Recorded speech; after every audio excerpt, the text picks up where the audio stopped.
Tu es la femme la plus inutile que j'ai jamais connue. Ces mots ont tranché le rire du matin de Noël comme une lame. Je me suis levée de la table, j'ai regardé Léa droit dans les yeux et j'ai dit « Alors, arrête de m'appeler quand tu as besoin d'argent. » Ce qu'elle a fait ensuite m'a obligée à composer le 17 en quelques minutes. Je suis heureuse de vous avoir ici avec moi. Suivez mon histoire jusqu'au bout et dites-moi dans les commentaires de quelle ville vous regardez. Cette histoire devient bien plus intense et j'aimerais vraiment connaître vos réactions.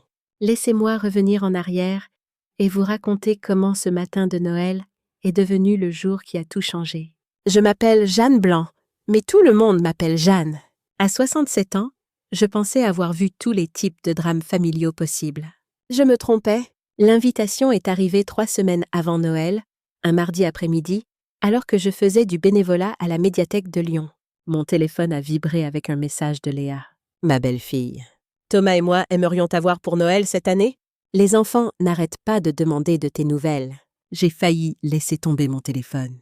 Après 2 ans d'excuses de plus en plus minces sur le fait de garder les choses simples et de ne faire que la famille proche, cette invitation ressemblait à un dégel soudain après un très long hiver. « Est-ce que ça va, Jeanne ?»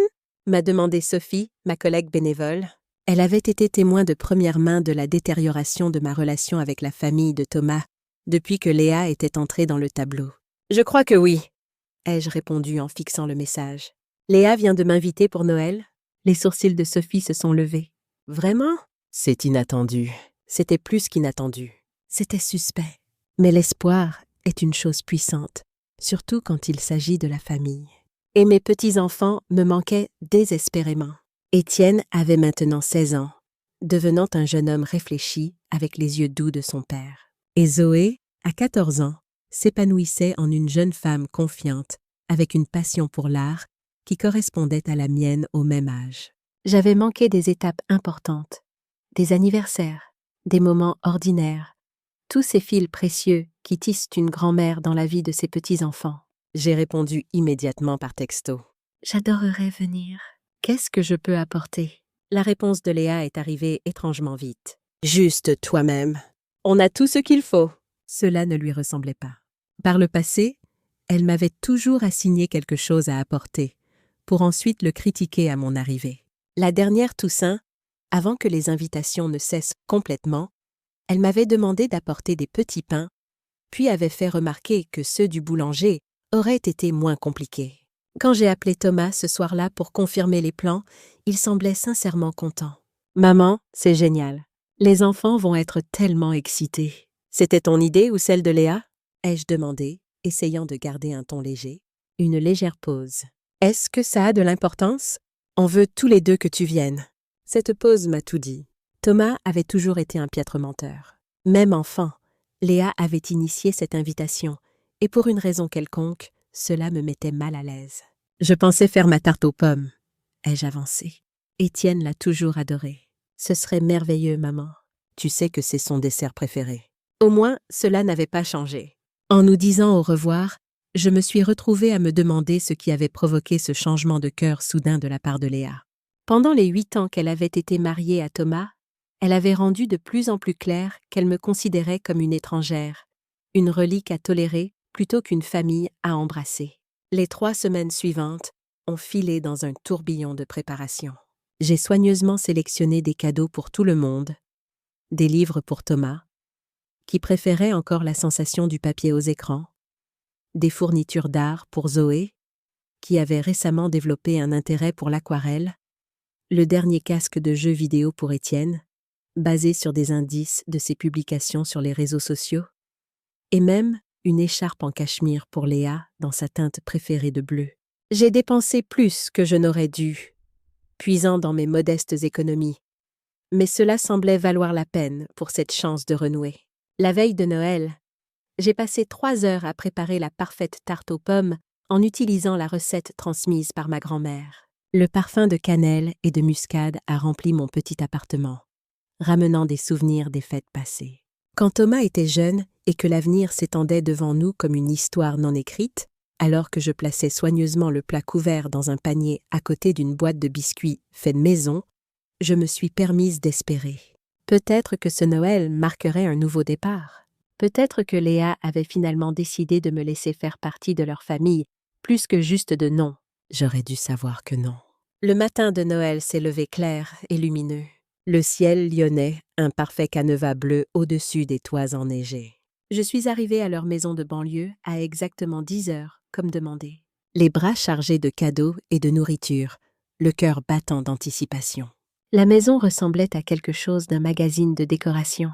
Des lumières scintillantes soulignant le toit. Une couronne décorée professionnellement sur la porte et à travers les fenêtres. Je pouvais voir la lueur de leur sapin de Noël. La perfection était intimidante, me rendant soudain consciente de mon manteau bien usé et de mes chaussures pratiques. Avant que je puisse sonner, la porte s'est ouverte en grand et là se tenait Zoé, ses boucles sombres rebondissant alors qu'elle sautait sur place. « Mamie Jeanne !» a-t-elle crié, se lançant dans mes bras avec une telle force que j'ai failli perdre l'équilibre. « Tu es venue !»« Bien sûr que je suis venue, ma chérie. » J'ai ri, jonglant avec mes paquets pour lui rendre son câlin.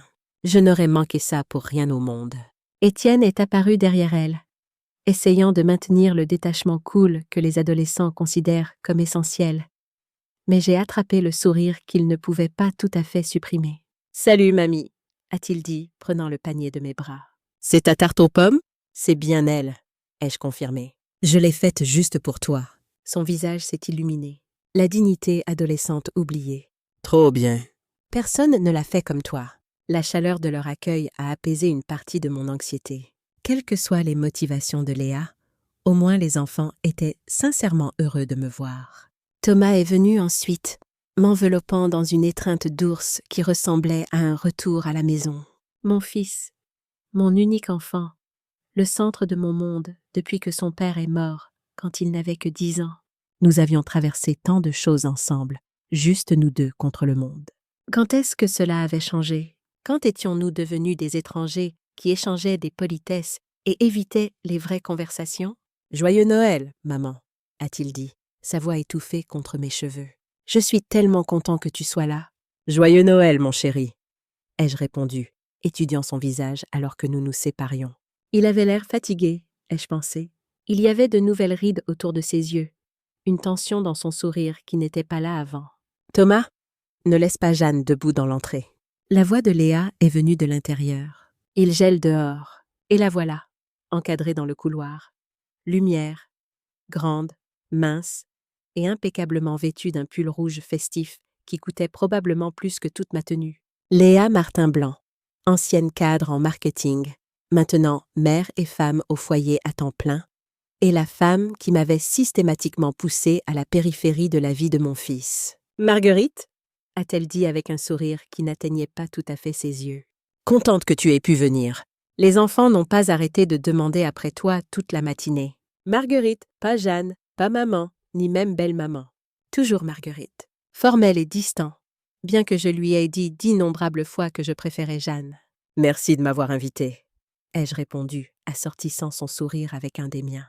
Deux pouvaient jouer à ce jeu de fiction polie. « Ta maison est magnifique. » Oh, ça, elle a fait un geste dédaigneux vers les décorations dignes d'un magazine. Je l'ai juste assemblée hier. Rien de spécial. Le rejet désinvolte de ce qui était clairement des heures de travail méticuleux était tellement typique de Léa. Tout sans effort, tout parfait, tout conçu pour faire sentir les autres inadéquats en comparaison. Les quelques heures suivantes se sont passées dans une brume agréable d'ouverture de cadeaux, de café et de rattrapage avec les enfants. Zoé m'a montré ses derniers projets artistiques. Ses yeux brillants de fierté alors que je louais son utilisation de la couleur et de la composition. Étienne m'a fait une démonstration de son nouveau jeu vidéo, expliquant patiemment les règles à sa grand-mère technologiquement dépassée. Thomas planait à proximité, intervenant occasionnellement avec une histoire ou une question. Mais j'ai remarqué qu'il gardait toujours un œil sur Léa, comme s'il jaugeait sa réaction à chaque interaction. « Maman, viens m'aider à la cuisine ?» a demandé Thomas après l'ouverture des cadeaux. « J'aurais besoin de ton expertise pour la sauce, dans la cuisine, à l'écart des autres. » Les épaules de Thomas se sont légèrement détendues. Il remuait la sauce pendant que je l'assaisonnais, tombant dans un rythme confortable que nous avions établi il y a des années. « Comment vas-tu vraiment ?» a-t-il demandé doucement, jetant un coup d'œil vers le salon où Léa arrangeait les cheveux de Zoé en une tresse élaborée. « Je vais bien. ai-je dit automatiquement. Puis je me suis reprise. C'était mon fils, pas une connaissance occasionnelle. En fait, ce n'est pas tout à fait vrai. J'ai été seule, Thomas. Tu me manques. Les enfants me manquent. Il a grimacé, évitant mes yeux. Je sais que ça a été compliqué, ça me semble assez simple. La famille voit la famille. C'est comme ça que ça marche. Thomas, je ne te blâme pas, ai-je dit, bien qu'une partie de moi le fasse. Je veux juste comprendre ce qui s'est passé. On était si proches, et maintenant j'ai l'impression d'avoir besoin d'une invitation formelle, juste pour voir mes propres petits-enfants. Thomas a soupiré, passant une main dans ses cheveux, un geste si réminiscent de son père que mon cœur s'est serré. Léa pense. Elle sent que parfois tu es un peu critique de notre façon d'élever les enfants, de nos choix de vie. Elle est sensible à ce sujet. Critique? Quand ai-je jamais... Comme quand tu as suggéré qu'Étienne pourrait avoir besoin de plus de structure pour ses devoirs, ou quand tu as réorganisé notre réfrigérateur parce que tu pensais qu'on rangeait mal les choses. Je me souvenais des 2 incidents, des commentaires désinvoltes et des gestes utiles. Ou du moins, c'est ce que je pensais. J'essayais d'aider, Thomas. C'est ce que fait la famille. Je sais, maman, mais Léa voit les choses différemment. Elle a l'impression que tu la juges, que tu la trouves insuffisante. Avant que je puisse répondre, Léa est apparue dans l'encadrement de la porte, son sourire fixe et brillant. « Tout va bien ici? La dinde est prête quand la sauce le sera. » Le moment pour l'honnêteté était passé. Thomas s'est redressé, son visage public glissant à nouveau en place. Presque fini. Maman a le coup de main magique pour la sauce. « Merveilleux, » a dit Léa, son ton suggérant tout sauf cela. « Mettons tout sur la table, d'accord? » Les enfants meurent de faim. Je les ai suivis dans la salle à manger, où la table avait été dressée avec ce qui semblait être de la porcelaine et du cristal tout neuf. Tout était parfaitement coordonné avec le centre de table de branches de pin, de baies rouges et de bougies blanches. Un autre décor digne d'un magazine. « C'est ravissant, Léa, » ai-je dit sincèrement, parce que ça l'était. Quoi qu'elle puisse être d'autre, ma belle-fille avait un goût impeccable. « Oh, ces vieilles choses !» a-t-elle répondu, bien que je puisse voir que les étiquettes étaient encore sur certaines serviettes. J'ai juste assemblé ça ce matin. Le rejet désinvolte de ce qui était clairement des heures de travail méticuleux était tellement typique de Léa. Tout sans effort, tout parfait, tout conçu pour faire sentir les autres inadéquats en comparaison. En prenant nos places, j'ai remarqué que ma tarte aux pommes n'était nulle part parmi les desserts arrangés sur le buffet. Bûche de Noël, gâteau au chocolat et ce qui ressemblait à une tarte aux pommes achetée en pâtisserie. J'ai choisi de ne rien dire. Ce n'était pas le moment de créer des tensions. Aujourd'hui était pour renouer avec ma famille, pas pour confronter Léa à propos de ses petits jeux de pouvoir mesquins. Le repas a commencé agréablement. La nourriture était délicieuse. La conversation coulait facilement alors que les enfants partageaient des histoires sur l'école et les amis. J'ai savouré chaque moment, les stockant comme des pierres précieuses à revisiter pendant les soirées solitaires dans mon appartement. « Mamie, » a dit soudain Zoé, « tu savais que j'ai eu le rôle principal dans la pièce de l'école? Je vais être Dorothée dans Le Magicien d'Oz. C'est merveilleux, ma chérie. C'est quand la représentation? J'adorerais venir. C'est en février, le 12. Tu viendras, hein? J'ai jeté un coup d'œil à Léa, qui coupait sa dinde avec des mouvements précis, son expression illisible. Je ne manquerai ça pour rien au monde, ai-je promis. En fait, a interjeté Léa, les places sont très limitées. Les parents ont la priorité, bien sûr. Le visage de Zoé s'est assombri. Mais il y a toujours des places en plus, maman. Madame Bernard l'a dit. On verra, a dit Léa sur ce ton que chaque enfant reconnaît comme un nom déguisé. N'embêtons pas ta grand-mère avec ces détails maintenant. Ce n'est pas un embêtement, ai-je dit rapidement. Je serai heureuse d'acheter une place dès qu'elles seront disponibles. Le sourire de Léa s'est tendu. Comme je l'ai dit, on verra. Février est encore loin, et les emplois du temps peuvent être tellement imprévisibles. Le message était clair. Mon invitation au dîner de Noël ne s'étendait pas aux autres événements familiaux. On me permettait une visite soigneusement contrôlée, rien de plus. La conversation a continué, mais quelque chose avait changé. Il y avait une nouvelle tension dans l'air, un sentiment de lignes invisibles tracées et retracées. Thomas est devenu plus réservé, se concentrant sur sa nourriture plutôt que de rejoindre la discussion. Les enfants échangèrent des regards, sentant les courants sous-jacents, mais ne comprenant pas leur source. Alors que le repas touchait à sa fin, Étienne a regardé la table des desserts, puis m'a regardé. Mamie, tu n'as pas apporté ta tarte aux pommes, celle avec les flocons d'avoine sur le dessus? Tous les yeux se sont tournés vers moi, puis vers Léa. Si, ai-je dit simplement, ne voulant mettre personne dans l'embarras. Alors, on peut en avoir? A insisté Étienne en commençant à se lever. C'est mon dessert préféré. Assieds-toi, Étienne, a dit Léa sèchement. On a plein d'options de dessert déjà sur la table. Mais la tarte de mamie. J'ai dit assieds-toi. Le silence qui a suivi était assourdissant. Étienne s'est lentement rassis sur sa chaise. Son expression un mélange de confusion et d'embarras. Zoé fixait son assiette tandis que Thomas s'éclaircissait la gorge inconfortablement. « Tout va bien, ma chérie ?» a-t-il demandé à Léa. Son rire était brillant et cassant. « Bien sûr, j'essaie juste de garder les choses organisées. Tu sais combien Noël peut être chaotique. » Mais Étienne n'était pas prêt à laisser tomber. Avec la détermination que seul un adolescent peut rassembler quand il sent l'injustice. Il m'a regardé directement. « Mamie, tu as fait ta tarte aux pommes cette année? Celle avec les flocons d'avoine sur le dessus? » J'ai rencontré ses yeux, puis j'ai jeté un coup d'œil à Léa. Son expression était soigneusement neutre, mais je pouvais voir l'avertissement là. C'était mon choix. Jouer le jeu selon sa version des événements, ou dire la vérité et risquer d'escalader le conflit. La vérité était en suspens alors que 4 paires d'yeux se concentraient sur moi. Ma tarte aux pommes, une si petite chose vraiment. Pourtant, d'une certaine façon, elle était devenue le centre d'une lutte de pouvoir dont je ne m'étais même pas rendu compte qu'elle se déroulait. Oui, Étienne, ai-je dit doucement. Je l'ai faite hier, juste pour toi. Alors pourquoi on ne peut pas, a-t-il commencé. Parce que, a interrompu Léa, sa voix montant malgré son effort évident pour la contrôler. Parfois les adultes prennent des décisions sur ce qui est approprié pour les occasions spéciales. Et parfois, elle m'a regardé directement. Les gens doivent apprendre que toutes les traditions n'ont pas besoin d'être préservées juste parce qu'elles sont vieilles. L'insulte était suffisamment subtile pour que Thomas la rate entièrement. Mais je l'ai ressentie comme un coup physique. Toutes les traditions n'ont pas besoin d'être préservées juste parce qu'elles sont vieilles. Elle ne parlait plus seulement de la tarte aux pommes. « Je vois », ai-je dit doucement. « Bien », a répondu Léa, se coupant une grande part de gâteau au chocolat. « Je suis contente qu'on se comprenne. » Mais nous ne nous comprenions pas. Pas du tout. Parce que ce que je commençais à comprendre, c'est que Léa avait systématiquement effacé ma présence des traditions de cette famille, et cette situation avec le dessert de Noël n'était que la dernière victime. J'ai repensé à l'année passée. Combien de réunions familiales avais-je été exclue avec des excuses vagues sur le fait de garder les choses simples?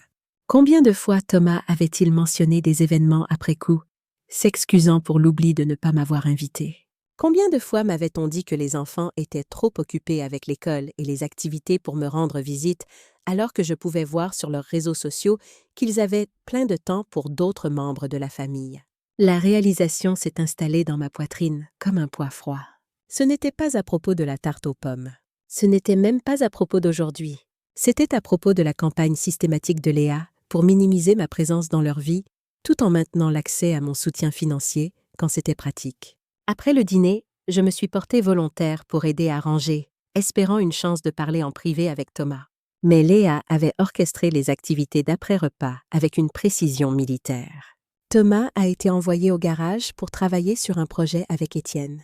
Zoé a été expédiée à l'étage pour organiser ses nouveaux vêtements. Et je me suis retrouvée seule dans la cuisine avec Léa. Parfait. C'était exactement ce qu'elle voulait. Je suppose que tu es fière de toi, a-t-elle dit sans préambule, raclant les assiettes avec plus de force que nécessaire. Je ne suis pas sûre de ce que tu veux dire. La petite scène au dîner me faisant mal paraître devant les enfants. Très mature, Marguerite. J'ai posé le plat de service que je portais vers l'évier. Léa, j'ai besoin de comprendre ce qui se passe ici. J'ai l'impression de rater quelque chose d'important. Elle s'est tournée pour me faire face, abandonnant toute prétention de politesse. Ce que tu rates, c'est le fait que c'est ma famille, ma maison, mes enfants. Et j'en ai assez de prétendre que ta présence constante et ton ingérence sont les bienvenus. Thomas est mon fils. Thomas est mon mari, a-t-elle répliqué, sa voix comme de la glace. Ces enfants sont les miens. Cette maison est la mienne. Et c'est moi qui décide qui peut faire partie de nos célébrations familiales et qui ne peut pas. La possessivité dans sa voix était saisissante, comme si Thomas et les enfants étaient des objets à posséder plutôt que des personnes avec leurs propres relations et sentiments. Tu ne peux pas simplement m'effacer de leur vie parce que tu te sens menacée, ai-je dit, surprise par ma propre audace. Léa a ri, un son dénué d'humour. Menacée par toi, Marguerite? Regarde-toi, tu as 67 ans. Tu vis seule dans ce petit appartement. Et la seule raison pour laquelle quelqu'un te prête attention, c'est parce que tu fais des chèques. Tu crois vraiment que je me sens menacée par ça? Chaque mot était choisi pour infliger un maximum de dégâts. Et ils ont atteint leur cible avec une précision dévastatrice. Mais quelque chose en moi s'est rebellé contre l'acceptation de cette évaluation cruelle. Si c'est vraiment comme ça que tu me vois, alors pourquoi continues-tu à accepter mon argent? Pour la première fois depuis le début de la conversation, Léa avait l'air sincèrement mal à l'aise. C'est différent. En quoi c'est différent? La famille aide la famille. Tu l'as dit toi-même. Mais je ne fais partie de la famille que quand tu as besoin de quelque chose de moi. Léa s'est retournée vers l'évier, ses épaules tendues. Tu ne comprends pas la pression sous laquelle on est. Le travail de Thomas est exigeant. Le crédit immobilier est cher. Les enfants ont des besoins. Quand tu proposes d'aider, on accepte parce qu'on doit. Mais ça ne veut pas dire qu'on doit prétendre qu'on aime t'avoir à surveiller chaque décision qu'on prend. L'honnêteté était brutale, mais au moins c'était honnête. Pendant des années, je m'étais dit que mes contributions financières étaient appréciées, qu'elles venaient d'un lieu d'amour et étaient reçues avec gratitude. Maintenant, je comprenais la vérité. Elles étaient tolérées comme un mal nécessaire, et ma présence était le prix que Léa payait pour avoir accès à mon compte en banque. Alors, qu'est-ce que tu veux de moi, Léa? Tu veux que je continue à faire des chèques et que je reste loin des réunions familiales? Est-ce que ça te rendrait heureuse? Elle a considéré cela sérieusement, ce qui m'a tout dit. Je veux, a-t-elle dit finalement, que tu arrêtes de prétendre qu'on est tous une grande famille heureuse. Je veux que tu acceptes que ton rôle dans nos vies est limité. Et je veux que tu arrêtes de faire culpabiliser Thomas chaque fois qu'on ne t'inclut pas dans quelque chose. Je n'ai jamais fait culpabiliser Thomas pour quoi que ce soit. Vraiment? Et cet appel téléphonique le mois dernier quand tu lui as dit combien tu étais seule pendant la fête d'anniversaire d'Emma? Et cette fois où tu as mentionné combien ta Toussaint était calme après qu'on ait décidé d'aller chez ma sœur à la place? Tu ne réalises peut-être pas que tu le fais, mais tu le fais. Je me suis tenue dans cette cuisine, écoutant la litanie des crimes supposés de Léa contre moi. Et j'ai senti quelque chose bouger en moi. Pas de la tristesse, pas de la colère, mais une clarté particulière, comme si quelqu'un venait d'allumer une lumière vive dans une pièce où je trébuchais dans le noir depuis des années.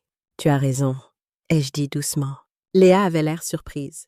Elle s'était clairement préparée à une dispute, pas à une capitulation. J'ai raison? Tu as absolument raison. J'ai fait des suppositions sur ma place dans cette famille. J'ai supposé que parce que j'aime Thomas et ses enfants, cet amour était réciproque de la même façon.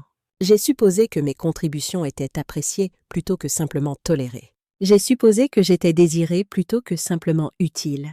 L'expression de Léa était méfiante maintenant, comme si elle sentait un piège. Mais tu sais quoi, Léa? Tu viens de me donner le cadeau le plus précieux que j'aurais pu demander pour Noël. Tu m'as donné la vérité. Et maintenant que je sais où j'en suis, je peux faire quelques ajustements. Quel genre d'ajustements? J'ai souri.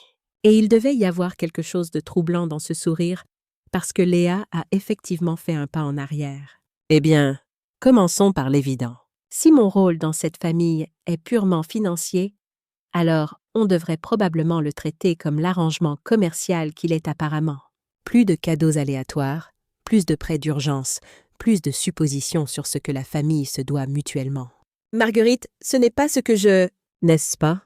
Tu viens de me dire que vous acceptez mon argent parce que vous devez, pas parce que vous voulez.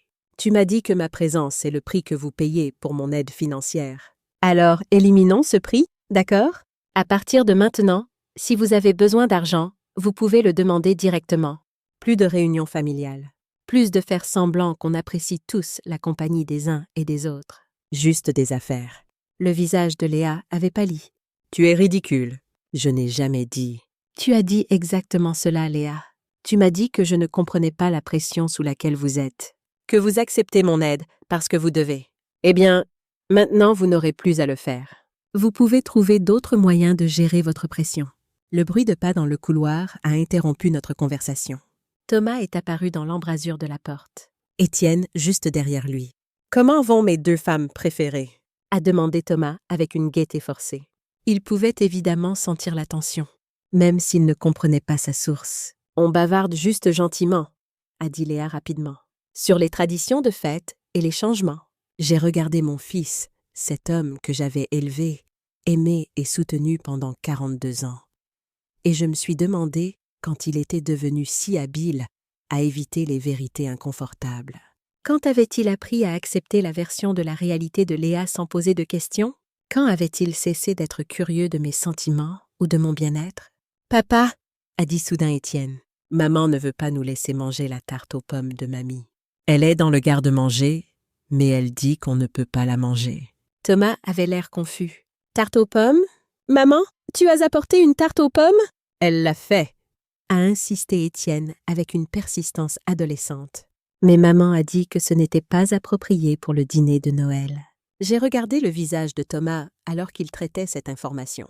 Je pouvais le voir essayer de comprendre comment naviguer entre les souhaits de sa femme et sa confusion sur pourquoi une tarte aux pommes serait inappropriée pour n'importe quel repas de famille. « Eh bien, a-t-il dit finalement, peut-être qu'on peut en prendre plus tard comme collation de minuit ou quelque chose. » C'était une réponse diplomatique, mais elle révélait tout sur la dynamique dans cette maison. Léa prenait les décisions, et Thomas trouvait des moyens de les contourner sans confrontation directe. « En fait, » ai-je dit en attrapant mon sac à main, « je pense que je devrais rentrer. Ça a été une longue journée, et je me sens un peu fatiguée. » Les protestations étaient immédiates et prévisibles. Thomas a insisté qu'il était trop tôt pour que je parte. Les enfants voulaient me montrer plus de leurs cadeaux. Et même Léa a fait des objections symboliques sur le fait de rester pour le café et plus de dessert. Mais je pouvais voir le soulagement dans ses yeux. Elle avait obtenu ce qu'elle voulait, une compréhension claire entre nous sur la nature de notre relation à l'avenir. « Non, non, je devrais vraiment y aller, » ai-je dit, acceptant les câlins d'Étienne et de Zoé. « Merci pour ce charmant dîner de Noël. » Thomas m'a accompagnée jusqu'à la porte, portant mon manteau et le plat intact de tarte aux pommes. « Maman, est-ce que tout va bien? Tu sembles différente. » Je me suis arrêtée sur le seuil, regardant en arrière vers la maison chaleureuse et magnifiquement décorée, où je venais d'apprendre que je n'étais plus vraiment la bienvenue. « Je vais bien, mon chéri. » Je réfléchis juste à quelques changements que je pourrais avoir besoin de faire dans la nouvelle année. « Quel genre de changement? » « Oh, rien de dramatique. Juste réévaluer certaines choses, les priorités, tu sais. » L'expression de Thomas était inquiète mais pas alarmée. Après tout, sa mère de 67 ans parlant de réévaluer ses priorités semblait probablement être un comportement de vieillissement normal, pas le début d'une restructuration complète de notre relation. « Si tu as besoin de quoi que ce soit, tu sais que tu peux appeler, n'est-ce pas? »« Bien sûr, » ai-je acquiescé. Bien que nous savions tous les deux qu'appeler était devenu de plus en plus inutile au cours des dernières années. Mes appels étaient répondus avec une conversation polie et des excuses rapides pour mettre fin à la discussion. J'ai conduit lentement jusqu'à chez moi, prenant le long chemin à travers les quartiers décorés de lumières de Noël et de décorations gonflables de pelouse. Des familles étaient visibles à travers les fenêtres éclairées, réunies autour de tables de dîner et de sapins de Noël.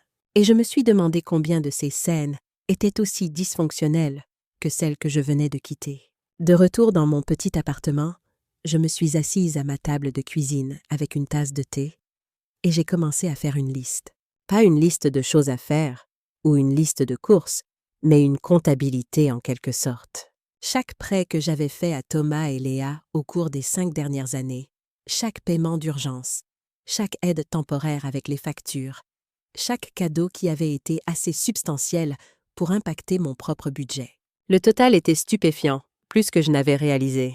Certainement plus que je ne pouvais me permettre de continuer si je voulais maintenir ma propre sécurité financière à la retraite. Mais l'argent n'était pas vraiment le problème. L'argent pouvait être regagné. Les budgets pouvaient être ajustés. Et à mon âge, je n'avais pas besoin de grand-chose pour être à l'aise. Le vrai problème était la dignité, le respect de soi, la capacité de me regarder dans le miroir et de reconnaître la personne qui me regardait en retour. Pendant trop longtemps, j'avais acheté de la tolérance en l'appelant amour. J'avais accepté des miettes d'attention et appelé cela la proximité familiale. J'avais permis le contrôle de Léa et appelé cela garder la paix. Cela se terminait aujourd'hui. Mon téléphone a sonné alors que je finissais mes calculs. Le nom de Thomas est apparu sur l'écran et j'ai senti mon estomac se serrer. Sans aucun doute, Léa l'avait envoyé pour arranger les choses, pour s'assurer que mes sentiments n'étaient pas trop blessés, pour garantir que le pipeline financier ne serait pas perturbé. Je l'ai laissé aller sur la messagerie. Mais quand il a sonné à nouveau immédiatement, puis une troisième fois, j'ai finalement répondu. « Maman, Dieu merci. Écoute, il y a eu une situation ici. Léa, elle a appelé la police. Mon sang s'est glacé. Qu'est-ce qui s'est passé? Elle dit que tu l'as menacée. Elle dit que tu as fait des déclarations sur le fait de couper tout contact avec la famille et qu'elle ne se sent pas en sécurité. Les agents sont là maintenant et ils veulent te parler. Le monde a basculé. Après tout ce qui s'était passé aujourd'hui, après tous les mots cruels et les humiliations calculées, Léa jouait les victimes et elle utilisait la police pour le faire. 20 minutes plus tard, j'étais assise dans mon propre salon à répondre aux questions de l'agent Tania Moreau. Une femme sans chichi dans la quarantaine qui avait l'air d'avoir vu tous les types de drames familiaux imaginables. « Madame Blanc, votre belle-fille affirme que vous avez fait des déclarations menaçantes sur le fait de couper tout contact avec la famille et que votre comportement aujourd'hui était erratique et préoccupant. Pouvez-vous me donner votre version de ce qui s'est passé? » J'ai failli rire. Après des années de manipulation de Léa, elle avait finalement joué sa main trop fort. Parce qu'il y a une chose à propos d'avoir 67 ans avec un casier vierge. Les officiers de police ont tendance à écouter quand vous parlez calmement et rationnellement. Agent Moreau, Léa m'a dit aujourd'hui que mon rôle dans la famille est purement financier. Elle a expliqué qu'ils tolèrent ma présence parce que j'aide avec leurs dépenses, mais qu'ils n'aiment pas vraiment m'avoir autour. Quand j'ai dit que je comprenais et que j'ajusterais mes attentes en conséquence, elle l'a apparemment interprété comme une menace. L'agent Moreau a pris des notes. De quel genre d'aide financière parlons-nous? J'ai sorti la liste que j'avais faite quand Thomas a appelé. Au cours des 5 dernières années, j'ai fourni environ 43 000 € en prêts et cadeaux. Paiement de crédit immobilier, réparation de voitures, dépenses pour les enfants. Rien de tout cela, je n'ai jamais demandé à être remboursé. Les sourcils de l'agent se sont légèrement levés. C'est substantiel. Et vous n'avez jamais attendu de remboursement? Je suis une mère, agent Moreau. J'aide ma famille parce que je les aime, ou du moins, je pensais que c'est ce que je faisais. Aujourd'hui, j'ai appris que je payais en fait pour le privilège d'être maltraitée. L'agent Moreau m'a étudié pendant un long moment. Madame Blanc, je dois vous demander directement. Avez-vous fait des déclarations qui pourraient être interprétées comme des menaces? J'ai dit à Léa que si notre relation était purement financière, on devrait la traiter comme telle. Plus de réunions familiales où je suis à peine tolérée. Plus de faire semblant qu'on apprécie tous la compagnie des uns et des autres. S'ils ont besoin d'argent, ils peuvent le demander directement. Mais je ne continuerai pas à subventionner des gens qui ressentent clairement de l'aversion pour ma présence. Cela ne ressemble pas à une menace pour moi. Ce ne le serait pas pour une personne raisonnable, mais Léa n'est pas raisonnable. Elle m'a systématiquement isolée de mon fils et de mes petits-enfants, tout en maintenant l'accès à mon compte en banque. Aujourd'hui, quand j'ai finalement compris ce qui se passait et que j'ai dit que je ne continuerais pas à permettre cela, elle a paniqué. L'agent Moreau a fermé son carnet. Madame Blanc, je ne vois aucune preuve de comportement menaçant ici. Cela ressemble à un désaccord familial sur les limites et les arrangements financiers. Cependant, je dois documenter cet appel pour le dossier. Après son départ, je me suis assise dans mon appartement silencieux et j'ai réalisé quelque chose de profond. Je n'étais pas dévastée. Je n'étais pas le cœur brisé ou confuse ou désespérée de réparer les choses avec Léa. J'étais en colère, proprement, purement en colère d'une façon que je ne m'étais pas permise depuis des années. Léa avait fait une erreur critique. En appelant la police, elle avait forcé ce conflit au grand jour où il pouvait être examiné objectivement. Et sous examen objectif, sa position ressemblait exactement à ce qu'elle était. Manipulatrice, cruelle et insoutenable. Mon téléphone a vibré avec un texto de Thomas. « Maman, je suis désolée pour le truc de la police. » Léa était bouleversée et a surréagi. « On peut parler demain et arranger ça? » J'ai fixé ce message pendant longtemps. Même maintenant, même après tout ce qui s'était passé. Thomas présentait cela comme Léa étant bouleversée, plutôt que délibérément malveillante. Il suggérait qu'on arrange ça comme si j'étais également responsable du conflit. Je n'ai pas répondu. Au lieu de cela, j'ai ouvert mon ordinateur portable et j'ai commencé à faire des recherches sur quelque chose qui me trottait dans la tête toute la soirée. Léa Martin, maintenant Léa Blanc, avait été remarquablement vague sur sa vie avant de rencontrer Thomas. J'avais toujours attribué cela à l'intimité normale d'une femme qui avait eu des relations avant le mariage. Mais assise à mon ordinateur ce soir-là, j'ai réalisé que je ne savais presque rien de concret sur le passé de ma belle-fille. Où était-elle allée à l'université? Quel était son nom de jeune fille? Où avait-elle travaillé avant de devenir mère au foyer? Des questions basiques auxquelles, après 8 ans d'appartenance à la famille, je ne pouvais pas répondre. Thomas l'avait rencontrée dans un café lyonnais où elle travaillait comme responsable. Cela, je le savais. Mais quand j'ai cherché des cafés lyonnais qui auraient pu employer quelqu'un nommé Léa Martin vers 2015, je suis tombée dans des impasses. Soit les établissements avaient fermé, soit ils avaient été renommés, soit leur dossier d'employé n'était pas accessible publiquement. Ce que j'ai pu trouver, cependant, c'était des archives judiciaires. 3 Léa Martin dans la région lyonnaise avaient été impliqués dans des litiges civils entre 2010 et 2015. 2 étaient clairement des personnes différentes, mauvais âge, mauvaise description physique basée sur les documents de l'affaire. Mais la 3e, Léa J. Martin, âgée de 28 ans en 2014, avait été poursuivie par un ancien employeur pour détournement de fonds. L'affaire avait été réglée à l'amiable, les dossiers scellés, mais le dépôt initial était toujours accessible. Elle avait été accusée d'avoir systématiquement volé des comptes clients sur une période de 8 mois, utilisant sa position de responsable de bureau pour couvrir ses traces. Le calendrier correspondait parfaitement. L'affaire avait été réglée début 2015. Thomas avait rencontré Léa fin 2015. Une femme avec une affaire de détournement de fonds scellée dans son dossier pourrait bien avoir besoin de se réinventer, trouver un homme stable avec de l'argent de famille et créer une nouvelle vie construite sur les fondations financières de quelqu'un d'autre. Je me suis assise dans ma chaise, les pièces s'assemblant.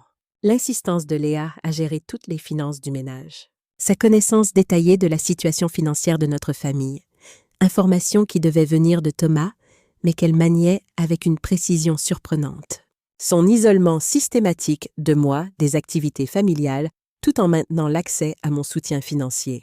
Ce n'était pas seulement une belle-fille qui n'aimait pas sa belle-mère. C'était une femme avec un historique de manipulation financière qui avait trouvé la configuration parfaite.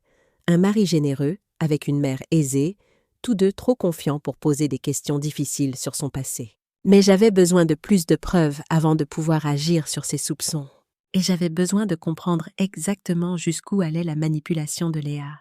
Le lendemain matin, j'ai appelé ma banque et demandé des copies de tous les chèques que j'avais faits à Thomas ou Léa au cours des 5 dernières années.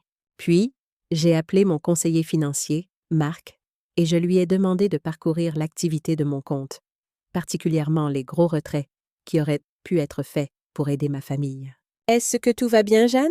a demandé Marc, l'inquiétude évidente dans sa voix. Nous travaillions ensemble depuis plus d'1 décennie, et il savait combien ma famille était importante pour moi. « Je ne suis pas sûre, ai-je admis. J'ai juste besoin d'avoir une image claire de exactement combien je leur ai donné. Donnez-moi 1 heure pour rassembler tout ça, a-t-il promis. En attendant que Marc rappelle, je me suis préparé un petit déjeuner, tartines et café, mon simple ordinaire habituel. Le contraste entre mon appartement modeste et la maison vitrine de Thomas et Léa n'avait jamais semblé aussi frappant. J'avais choisi de vivre simplement après la mort de Jacques, mettant la plupart de nos économies vers l'éducation et l'avenir de Thomas. Cela avait semblé le bon choix à l'époque. Maintenant, je me demandais si je m'étais rendue trop vulnérable en priorisant ses besoins sur ma propre sécurité. Quand Marc a rappelé, ce que j'ai appris m'a glacé le sang. Selon mes dossiers, j'avais été bien plus généreuse que même moi je n'avais réalisé. Les 43 000 € que j'avais calculés n'étaient que les paiements directs. Il y avait eu de nombreuses autres transactions, des cartes cadeaux achetées pour les petits-enfants, mais livrées à Léa, des dépôts faits directement sur leur compte pendant les urgences financières, même des paiements faits à des prestataires pour des réparations et améliorations de la maison. Le total dépassait 67 000 € en 5 ans. Mais voici ce qui a vraiment attiré mon attention.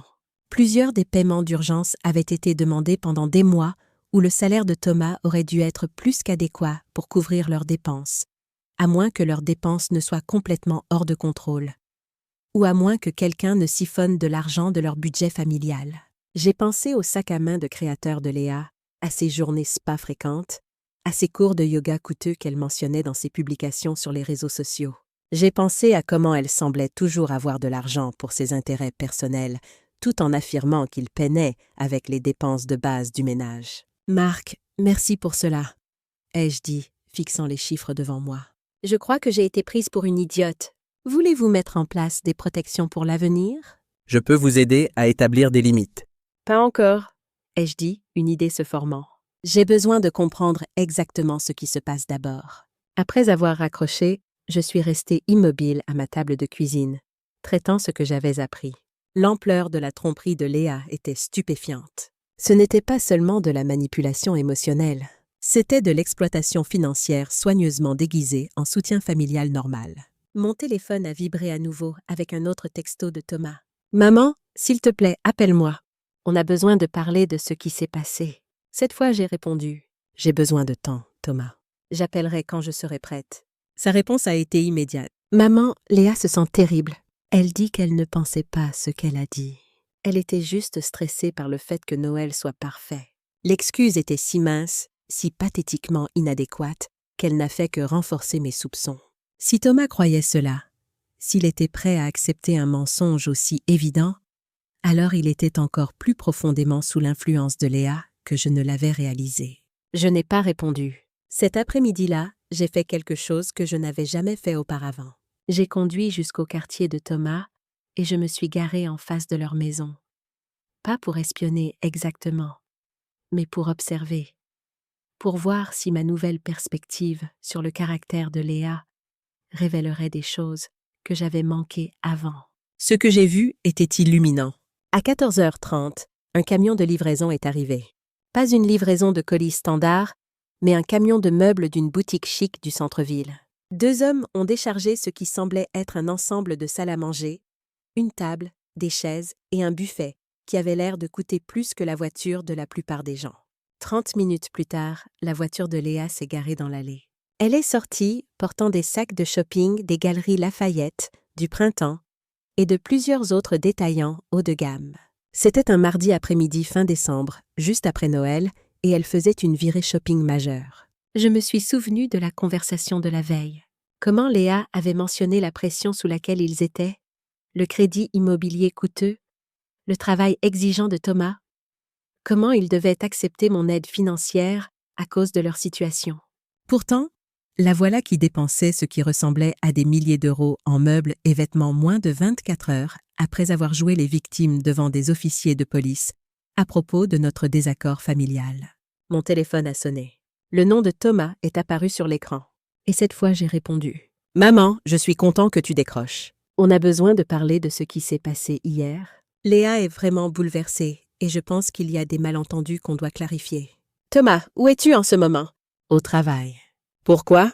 Juste curieuse. Léa est à la maison aujourd'hui? Oui, elle avait sa journée de repos. Elle allait rattraper quelques courses et peut-être faire du shopping d'après Noël. Les enfants sont chez des amis, donc elle a du temps pour elle. Du shopping d'après Noël avec quel argent, me suis-je demandé. L'argent qu'ils n'avaient pas à cause de leur pression financière et leur mode de vie coûteux. Thomas, j'ai besoin de te poser une question et je veux que tu réfléchisses attentivement avant de répondre. Combien d'argent penses-tu que j'ai donné à ta famille au cours des 5 dernières années? Il y a eu une longue pause. Je ne sais pas, maman. On n'a jamais tenu de total? 67 000 €.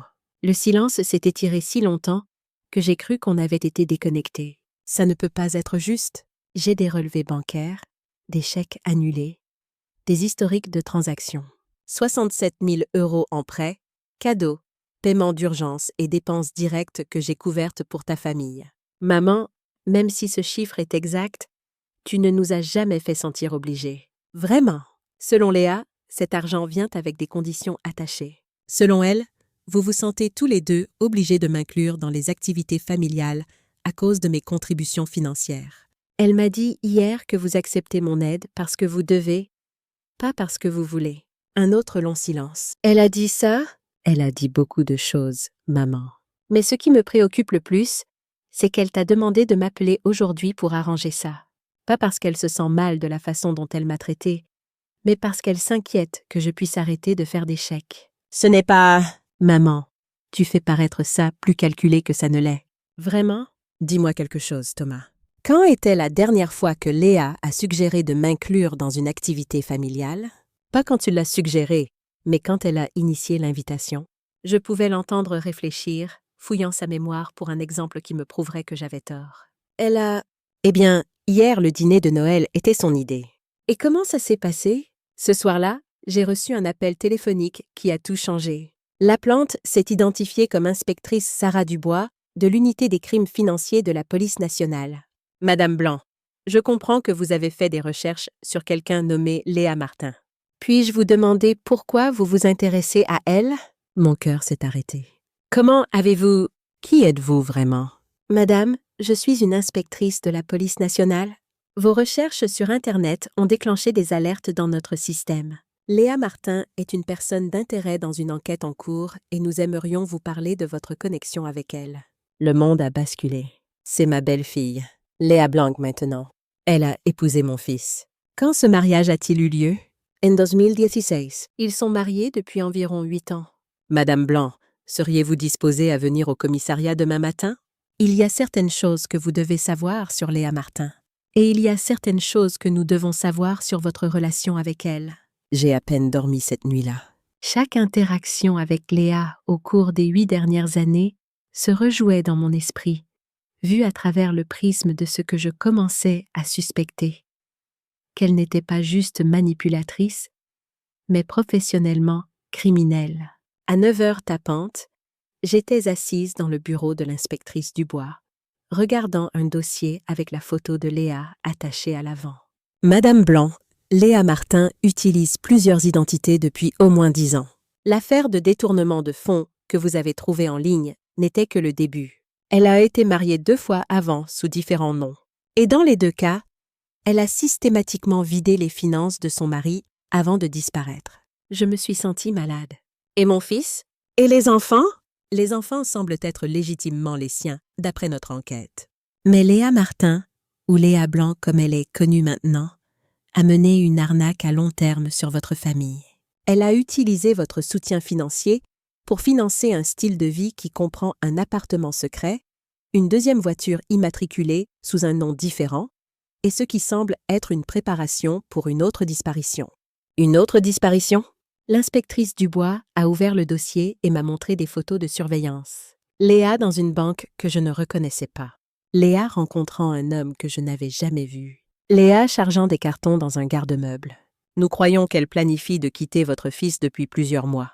Le schéma est toujours le même. Elle s'établit avec une famille financièrement stable, extrait autant d'argent que possible, puis disparaît avec tous les actifs qu'elle peut liquider. Mais les enfants dans ses mariages précédents, elle a laissé les enfants.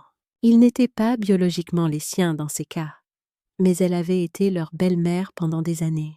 Elle n'a aucun problème à abandonner des enfants quand cela sert ses objectifs. J'ai fixé les photos, pensant à Étienne et Zoé, à combien ils seraient dévastés si Léa disparaissait simplement de leur vie. Mais ensuite, j'ai pensé à autre chose. Inspectrice, si vous savez tout cela, pourquoi ne l'avez-vous pas arrêtée? Nous construisions un dossier, mais nous avions besoin de plus de preuves de fraude active. Vos recherches d'hier, combinées avec les informations que vous pouvez fournir sur l'argent qu'elle a pris à votre famille, nous donnent ce dont nous avons besoin pour avancer. Qu'est-ce que vous voulez que je fasse?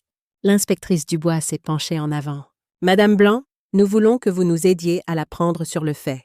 Le plan était élégamment simple. J'approcherai Léa avec une offre qu'elle ne pourrait pas refuser. Un héritage anticipé substantiel que je voulais donner à la famille pour des raisons fiscales. Le montant serait assez gros pour déclencher sa cupidité, mais structuré d'une façon qui l'obligerait à révéler ses comptes cachés et ses préparations financières. Il a fallu 3 jours pour tout mettre en place.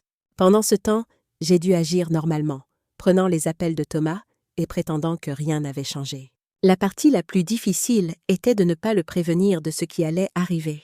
L'inspectrice Dubois avait insisté que pour que l'opération fonctionne, Thomas ne pouvait pas savoir ce que nous planifions. Vendredi matin, j'ai appelé Léa directement. « Léa, j'aimerais te parler de quelque chose d'important. Est-ce que tu pourrais me retrouver pour un café cet après-midi ?» Elle avait l'air surprise, mais a accepté. Nous nous sommes retrouvés dans un endroit neutre, un café du centre-ville de Lyon, où l'inspectrice Dubois et son équipe pouvaient surveiller notre conversation. « Léa, j'ai réfléchi à notre conversation du jour de Noël. Et tu avais raison sur plusieurs choses. J'ai été trop impliquée dans les affaires de ta famille, et je n'ai pas été respectueuse de tes limites. » Elle avait l'air suspicieuse, mais a hoché la tête. « J'apprécie que tu dises ça, Jeanne. Je veux me racheter, et je veux faire quelque chose qui bénéficiera à l'avenir de ta famille sans nécessiter mon implication continue.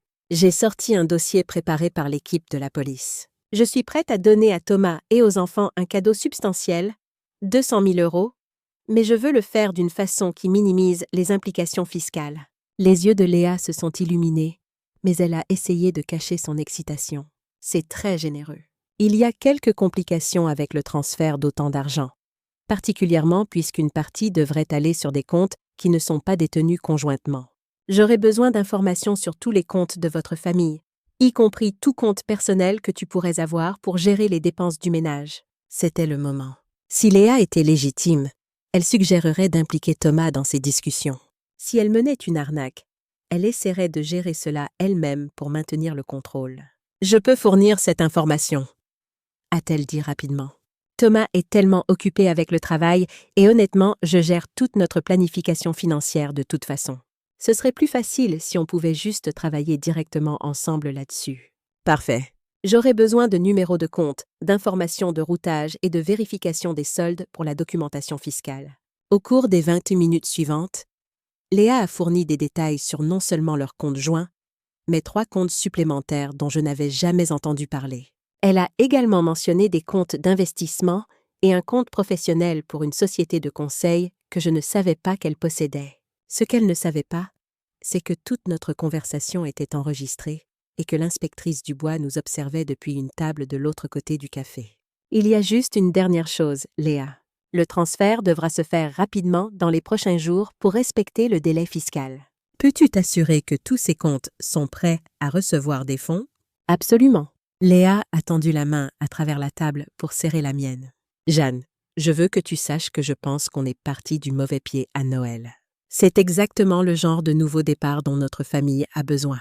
Alors que je marchais vers ma voiture après la réunion, l'inspectrice Dubois m'a appelée. « Madame Blanc, nous avons obtenu tout ce dont nous avions besoin. » 3 de ces comptes qu'elle a mentionnés sont sous de faux noms, et l'un d'eux a reçu des transferts réguliers du compte joint de votre famille.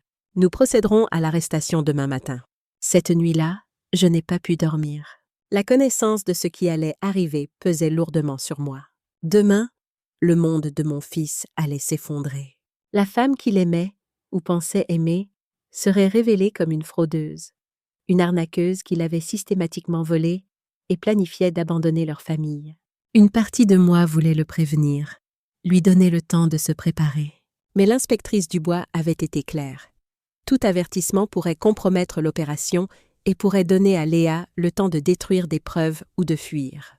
Alors, je suis restée éveillée, fixant le plafond, et j'ai pensé aux signes que j'avais manqués au fil des années. Les incohérences dans les histoires de Léa sur son passé, la façon dont elle éludait les questions personnelles en changeant de sujet, son insistance à gérer toutes les questions financières, sa détermination à isoler Thomas de moi et des autres qui pourraient me voir à travers sa façade. J'avais attribué tout cela aux bizarreries de personnalité normale, aux tensions qui existent souvent entre belle-mère et belle-fille. J'avais trouvé des excuses, détourné le regard, tout au nom de garder la paix et de maintenir l'accès à mes petits-enfants. Jamais je n'avais envisagé que j'avais affaire à une arnaqueuse professionnelle. Vers 3 heures du matin, j'ai abandonné le sommeil et je me suis fait une tasse de thé. Je me suis assise à ma table de cuisine, avec de vieux albums photos étalés devant moi. Des photos de Thomas bébé, de Thomas petit garçon, de Thomas adolescent dégingandé, des photos de Jacques et moi le jour de notre mariage, tous les deux jeunes et remplis d'espoir pour l'avenir. Des photos de nous trois en famille avant que le cancer n'emporte Jacques et ne nous laisse Thomas et moi naviguer seuls dans la vie. Je me suis demandé ce que Jacques penserait de tout cela. Il avait toujours été le plus perspicace de nous deux dans notre relation, meilleur pour lire les vraies intentions des gens. Aurait-il vu à travers Léa dès le début? Aurait-il pu protéger notre fils de ce chagrin? Cela n'avait plus d'importance maintenant. Demain, ou plutôt aujourd'hui, tout changerait. La vérité éclaterait, et Thomas devrait lui faire face, tout comme j'avais fait face à la vérité, sur les sentiments de Léa envers moi au dîner de Noël. La vérité peut être douloureuse, mais c'est aussi le seul terrain solide sur lequel construire un avenir. Et c'est ce que j'essayais de faire maintenant. Construire un nouvel avenir pour ce qui restait de ma famille, même si cela signifiait démolir les illusions avec lesquelles nous avions vécu pendant des années. À 7 heures du matin, mon téléphone a sonné. C'était l'inspectrice Dubois. « On y va maintenant, Madame Blanc. Restez près de votre téléphone. Votre fils pourrait avoir besoin de vous bientôt. » 1 heure plus tard, Thomas a appelé. « Maman », sa voix tremblante et confuse. « Maman, Léa a été arrêtée. Ils disent qu'elle est recherchée pour fraude dans 3 régions. Ils disent qu'elle n'est même pas celle qu'on pensait. Ah, Thomas, je suis tellement désolée. Tu étais au courant? L'inspectrice a dit quelque chose à propos de toi, aidant leur enquête. Je ne l'ai appris que récemment. Je ne pouvais pas te le dire avant qu'ils aient ce dont ils avaient besoin. Je ne comprends pas. Rien de tout ça n'a de sens. Léa nous aime. Elle n'aurait pas pu. Elle ne pouvait pas avoir prévu de partir. Le déni dans sa voix m'a brisé le cœur. Il faudrait du temps pour qu'il accepte la vérité, pour qu'il voie toute l'étendue de la tromperie de Léa. « Où sont les enfants ?» ai-je demandé, la praticité prenant le dessus. « À l'école. » Je ne leur ai encore rien dit. Je ne sais pas quoi dire. « J'arrive !» ai-je dit, attrapant déjà mon sac. « On va s'en sortir ensemble. » Quand je suis arrivée chez eux, Thomas ressemblait à une coquille vide de lui-même, pâle, débraillé, les yeux rouges à cause du choc et de l'incrédulité. Il m'a laissé entrer sans un mot, puis s'est tenu au milieu du salon, l'air perdu dans sa propre maison. Ils l'ont emmené menotter, maman, devant les voisins. Il fouille la maison maintenant, cherchant des preuves. Effectivement, je pouvais voir des officiers de police se déplacer méthodiquement à travers les pièces, ouvrant des tiroirs, examinant des documents. L'inspectrice Dubois m'a expliqué une partie de tout ça, a continué Thomas en passant une main dans ses cheveux. Le vrai nom de Léa n'est même pas Léa Martin. C'est Alexia Perrin. Elle est recherchée en Provence et en Bretagne pour des combines similaires. Elle a été mariée avant 2 fois. Tu savais ça? Elle m'a dit que j'étais son premier mari. Chaque révélation semblait le frapper à nouveau. Chaque mensonge découvert. Un autre coup à sa compréhension des 8 dernières années. Elle a un autre appartement? A-t-il dit, sa voix creuse. Ici à Lyon, entièrement meublé, prêt à partir, et une voiture et de fausses pièces d'identité. Elle planifiait de nous quitter, maman? Elle allait tout prendre et juste disparaître. Je l'ai guidé vers le canapé et me suis assise à côté de lui, prenant sa main dans la mienne. C'était comme quand il était enfant et venait vers moi avec des genoux écorchés ou des sentiments blessés. Sauf que cette blessure allait bien plus profond que tout ce que je pouvais réparer avec un pansement ou un câlin. « Je me sens tellement stupide !» a-t-il murmuré. « Tellement aveugle. »« Comment n'ai-je pas vu ?» ?»« C'est une professionnelle, Thomas. C'est ce qu'elle fait. Elle trouve des gens bons avec des ressources et les exploite. Tu n'es pas le premier et tu n'aurais pas été le dernier si elle n'avait pas été attrapée. Mais 8 ans, maman. 8 ans de ma vie avec quelqu'un qui n'a jamais été réel. Je ne savais pas quoi dire à cela. Il n'y avait aucun réconfort que je pouvais offrir qui ne sonnerait pas creux face à une telle trahison profonde. Qu'est-ce que je vais dire aux enfants? C'était la question la plus difficile de toutes. Comment dit-on aux enfants que leur mère, la personne en qui ils ont confiance et qu'ils ont aimé toute leur vie, n'est pas celle qu'ils pensaient? Qu'elle se préparait à les abandonner? Que toute leur vie de famille a été construite sur des fondations de mensonges? On trouvera un moyen, ai-je promis. Ensemble. L'inspectrice Dubois s'est approchée de nous, un dossier à la main. « Monsieur Blanc, nous avons trouvé des documents sur au moins 12 comptes sous différents noms, tous liés à votre femme. Nous avons également trouvé des preuves qu'elle planifiait de quitter le pays le mois prochain. Un billet aller simple pour Bali sous encore un autre nom. Barbara Collin. » Thomas a fermé les yeux, absorbant ce nouveau coup. « Qu'est-ce qui se passe maintenant ?» ai-je demandé. « Elle sera présentée au juge demain. Étant donné les multiples juridictions impliquées et le risque de fuite, je m'attends à ce qu'elle soit maintenue en détention provisoire. Ce sera une affaire complexe, mais avec les preuves que nous avons rassemblées, y compris votre assistance, Madame Blanc, nous avons un dossier très solide contre elle. » Après le départ de l'inspectrice, Thomas et moi sommes restés assis en silence pendant un long moment. « Les enfants seront à la maison dans quelques heures, » a-t-il dit finalement. « Je dois me ressaisir avant. »« Tu veux que je reste ?» pour aider à expliquer. Il a hoché la tête, la vulnérabilité écrite sur son visage. « S'il te plaît, je ne pense pas pouvoir faire ça seul. » À ce moment, quelque chose a changé entre nous. Un retour à la proximité que nous avions autrefois, avant que Léa ne se mette entre nous. Ce n'était pas un moment de célébration. Il n'y avait pas de triomphe à regarder le cœur de mon fils se briser, même si cela signifiait la fin de la manipulation de Léa. Mais il y avait une reconnaissance silencieuse que nous étions une famille, une vraie famille, et que nous ferions face à cette crise ensemble, tout comme nous avions fait face aux autres dans le passé. « Ils vont être dévastés », a dit Thomas en pensant à ses enfants. « Oui, » ai-je acquiescé, sans édulcorer la vérité. « Mais ils sont forts, Thomas. Ils tiennent ça de toi. Et ils nous ont, nous deux, pour les aider à traverser ça. » Pour la première fois depuis mon arrivée, l'expression de Thomas s'est légèrement adoucie. « Nous deux », a-t-il répété. « Je suis désolé, maman. Pour tout.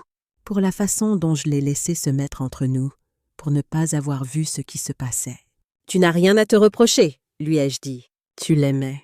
Tu lui faisais confiance. Ce n'est pas un défaut, Thomas. C'est ce qui fait de toi ce que tu es. » Alors que nous attendions que les enfants rentrent, j'ai préparé le déjeuner dans la cuisine qui avait été le lieu de ma confrontation avec Léa quelques jours auparavant seulement. Le même espace, mais tout avait changé. J'ai pensé à la tarte aux pommes, une si petite chose, et pourtant elle avait été le catalyseur de tout ce qui avait suivi. Si Léa l'avait simplement servi, si elle n'avait pas choisi ce moment pour affirmer sa domination, serions-nous ici maintenant? Ces combines auraient-elles continué sans être détectées pendant des mois ou des années de plus? Parfois, les plus petites actions ont les plus grandes conséquences. Un dessert caché avait conduit à une confrontation qui avait conduit à un appel à la police, qui avait conduit à une enquête, qui avait conduit au démantèlement d'une fraude élaborée qui s'étendait sur des années et plusieurs régions. Et maintenant, dans les décombres de toutes ces révélations, mon fils et moi retrouvions notre chemin l'un vers l'autre. Le lendemain matin, j'ai reçu l'appel que j'attendais. « Thomas !» sa voix tremblante et confuse. « Maman, Léa a été arrêtée. Ils disent qu'elle est recherchée pour fraude dans 3 régions. Ils disent qu'elle n'est même pas celle qu'on pensait. » Cet après-midi-là, assise dans mon appartement silencieux, avec une tasse de thé et ma tarte aux pommes, enfin servie à la bonne température, j'ai réfléchi à comment ma vie avait complètement changé en une semaine. Léa était en détention, faisant face à des accusations qui la tiendraient probablement éloignée de toute famille pendant très longtemps. Thomas était dévasté, mais commençait à comprendre l'ampleur de la manipulation dont il avait été victime. Les enfants étaient confus, mais en sécurité, et apprenaient lentement que leur grand-mère avait aidé à les protéger de quelque chose qu'ils étaient trop jeunes pour comprendre pleinement. Plus important encore, j'avais retrouvé ma dignité. J'avais arrêté d'être une victime et j'étais devenue quelqu'un qui refusait d'accepter un traitement inacceptable. À 67 ans, j'avais appris qu'il n'est jamais trop tard pour se défendre. Et parfois, la meilleure revanche est simplement de refuser d'être la victime de qui que ce soit, plus jamais. La comparution devant le juge a eu lieu par un froid matin de janvier, le ciel lourd de neige qui refusait de tomber.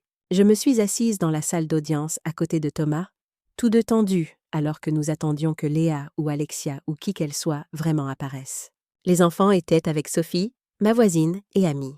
Nous avions décidé qu'ils ne devaient pas assister à cette partie du processus. On leur avait dit une version simplifiée de la vérité, que leur mère avait fait de mauvaises choses et qu'elle allait partir pendant un moment.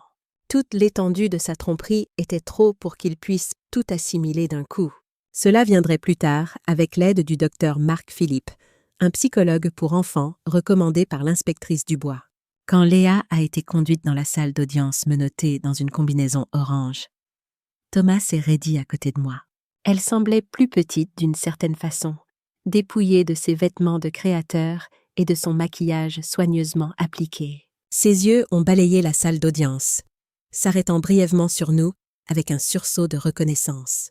Pendant un moment, son masque a glissé, et j'ai vu un calcul nu dans son expression avant qu'elle ne compose rapidement ses traits en un air d'innocence blessée. « Veuillez vous lever !»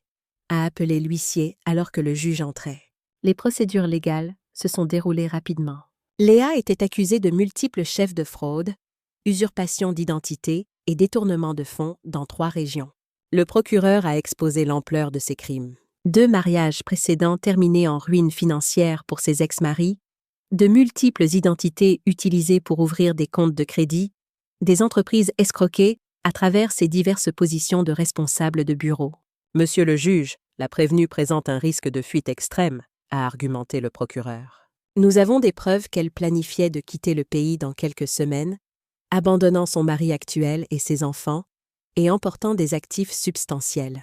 La main de Thomas a trouvé la mienne alors que ces mots étaient pas prononcés à haute voix, rendant réel ce que nous essayons de traiter depuis son arrestation. Le juge a refusé la mise en liberté sous caution, et Léa a été emmenée sans nous regarder. Alors qu'elle passait par la porte latérale, j'ai aperçu son profil, menton levé, épaules en arrière, ne montrant aucun remords ni honte pour ce qu'elle avait fait.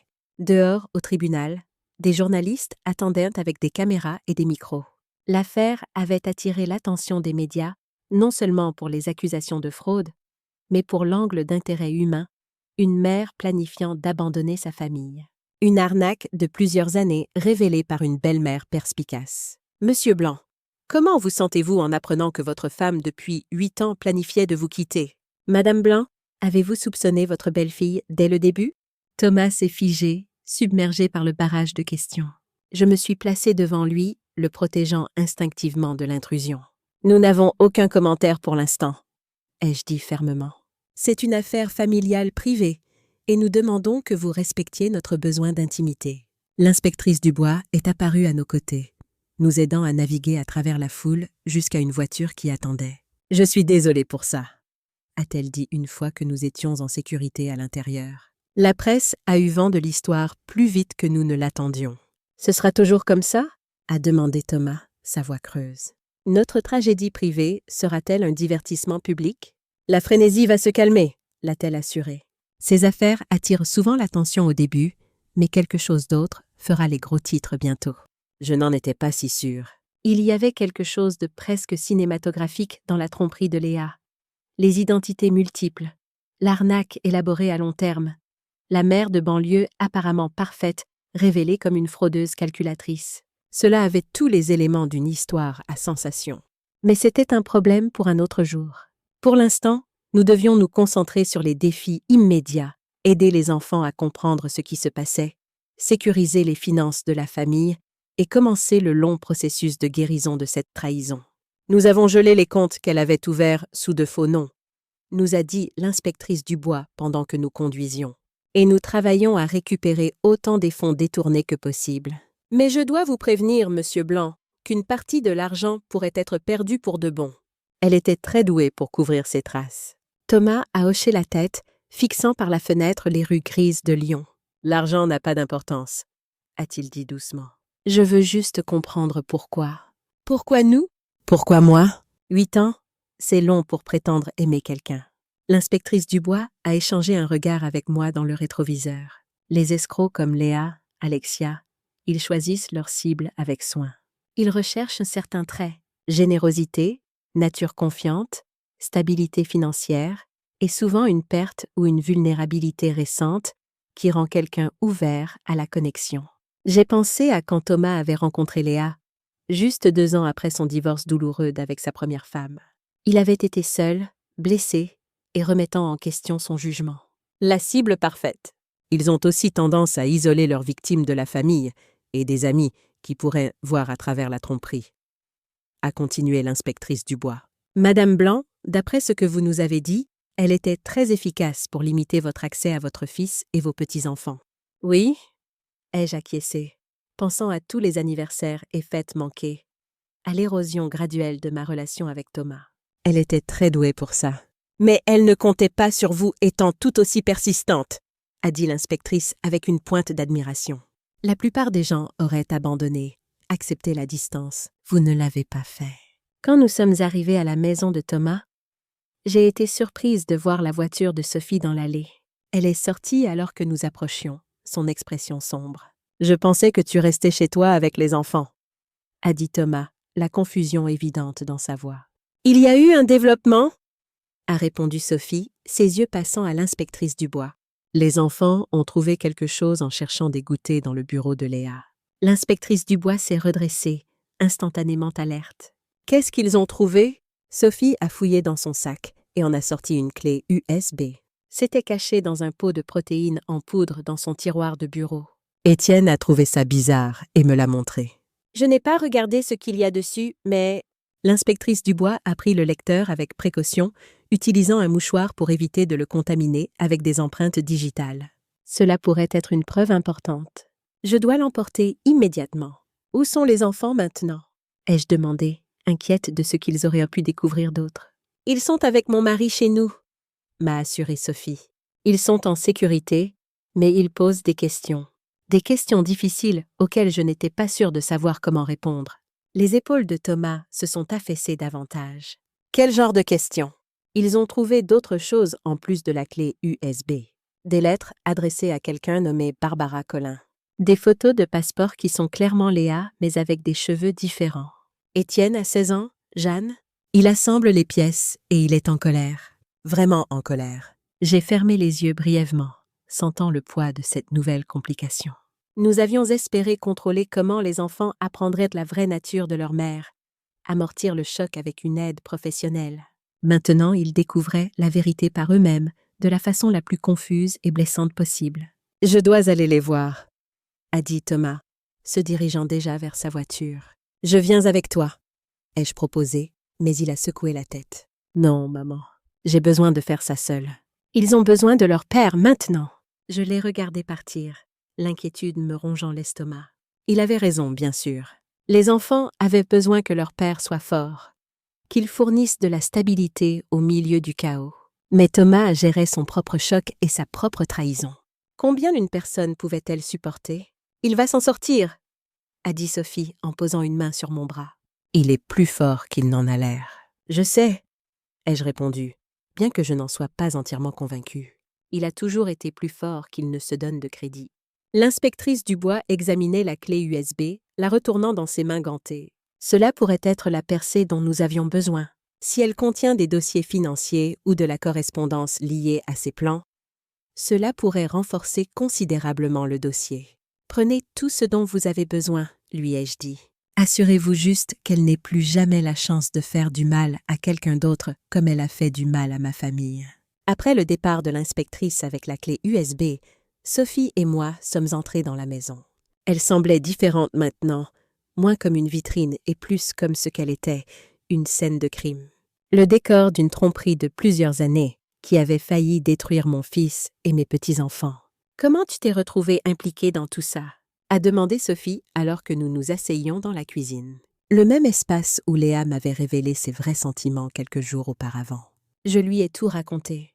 La confrontation du dîner de Noël, l'appel à la police, mes soupçons et mes recherches, le contact inattendu de l'inspectrice Dubois et l'opération d'infiltration au café. « Mon Dieu, Jeanne !» a dit Sophie quand j'ai terminé. « C'est comme quelque chose d'un film. »« Et tu as fait tout ça à 67 ans. »« L'âge n'a rien à voir avec ça, » ai-je répondu. « Quand quelqu'un menace ta famille, tu fais ce qui doit être fait, peu importe ton âge. »« Quand même !» a-t-elle dit avec admiration dans la voix. Il a fallu du courage, un vrai courage. Je n'y avais pas pensé en termes de courage. J'avais fonctionné à l'instinct, au besoin primaire de protéger mon fils et mes petits-enfants du danger. Mais en repensant à la semaine passée, je suppose qu'il y avait eu des moments qui nécessitaient une certaine forme de bravoure, confronter Léa dans cette cuisine, accepter l'opération d'infiltration, m'asseoir dans cette salle d'audience aujourd'hui. J'ai juste fait ce que n'importe quelle mère ferait, ai-je dit finalement. Sophie a souri, tendant la main à travers la table pour serrer la mienne. Non, Jeanne, tu as fait ce qu'une mère remarquable ferait. Il y a une différence. Les jours suivant la comparution de Léa se sont brouillés ensemble dans une brume de réunions juridiques, d'enquêtes financières et de répliques émotionnelles. Thomas s'est installé temporairement dans mon appartement, incapable de rester dans la maison remplie de souvenirs de son mariage frauduleux. Les enfants partageaient leur temps entre la maison de Sophie et la mienne, nos petits espaces soudain vivants avec le son de pas d'adolescents et de conversations murmurées. Étienne a pris la nouvelle le plus durement. À 16 ans, il comprenait assez pour ressentir tout le poids de la trahison. Sa colère se manifestait par de longs silences, interrompus occasionnellement par des rafales de questions auxquelles aucun de nous ne pouvait pleinement répondre. Est-ce qu'elle nous a jamais aimés du tout? A-t-il demandé un soir, alors que nous étions assis autour de ma table de cuisine mangeant une pizza, bien loin des repas élaborés faits maison de Léa. Est-ce que tout était faux depuis le début? Thomas m'a regardé, désemparé, non préparé pour une question aussi fondamentale. Je ne pense pas que quiconque puisse prétendre complètement pendant 8 ans, ai-je dit prudemment. Il doit y avoir eu des moments réels, des sentiments réels, même pour quelqu'un comme votre mère. Ce n'est pas ma mère, a dit Étienne catégoriquement. Plus maintenant. Zoé, à 14 ans, traitait son chagrin différemment. Elle s'accrochait à Thomas et à moi, comme si elle avait peur que nous puissions disparaître aussi. Son art, autrefois lumineux et optimiste, était devenu sombre et chaotique, des explosions abstraites de noir et de rouge qui en disaient long sur sa tourmente intérieure. Le docteur Philippe, le psychologue pour enfants, nous a assuré que ces réactions étaient normales dans les circonstances. Ils font leur deuil, a-t-il expliqué lors de notre réunion hebdomadaire. Pas seulement la perte de leur mère telle qu'ils la connaissaient, mais la perte de leur compréhension du monde comme un endroit sûr et prévisible. « Comment les aidons-nous » a demandé Thomas. Les cernes sous ses yeux témoignaient de ces nuits sans sommeil. En étant constants, en disant la vérité de façon appropriée à leur âge, en les rassurant qu'ils sont aimés, que ce qui s'est passé n'était pas leur faute et que vous n'allez nulle part. Des conseils simples, mais difficiles à suivre quand nos propres émotions étaient si à vif. Quand chaque jour apportait de nouvelles révélations sur l'étendue de la tromperie de Léa, la clé USB qu'Étienne avait trouvée s'est avérée être une mine d'or pour l'accusation. Elle contenait des dossiers détaillés de comptes sous divers noms, des copies de faux documents d'identité, et le plus troublant, un plan de sortie méticuleux qui incluait des méthodes pour liquider les actifs et transférer des fonds à l'étranger.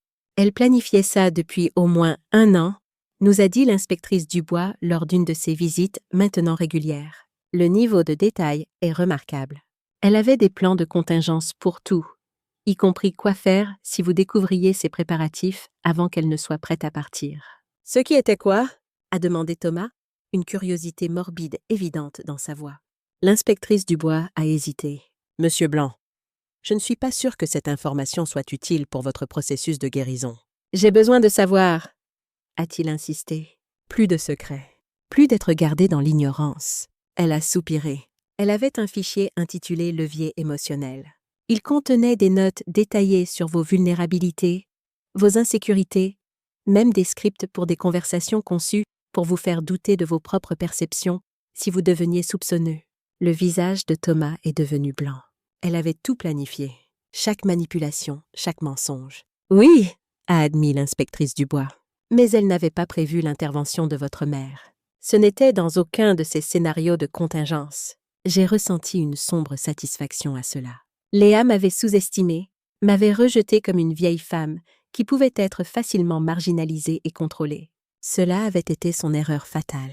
Alors que janvier cédait la place à février, nous avons établi de nouvelles routines. Thomas a trouvé un thérapeute spécialisé dans les traumatismes de trahison. Les enfants sont retournés à l'école, soutenus par des conseillers qui comprenaient leur situation. J'ai transformé mon petit appartement en base pour notre famille fracturée. Apprenant à cuisiner pour 4 au lieu d'1, créant de l'espace pour les devoirs et les conversations privées, médiant les conflits quand les émotions s'échauffaient. À travers tout cela, j'ai maintenu un équilibre délicat, présente mais pas intrusive, soutenante mais pas contrôlante. J'étais déterminée à ne pas répéter le schéma de manipulation de Léa, même avec les meilleures intentions. « Tu es une merveille, maman » a dit Thomas un soir, alors que nous faisions la vaisselle côte à côte. Comment arrives-tu à rester si forte à travers tout ça? Je ne suis pas toujours forte, ai-je admis. J'ai mes moments, généralement à 3 heures du matin quand personne ne regarde. Mais tu ne craques jamais devant nous, devant les enfants.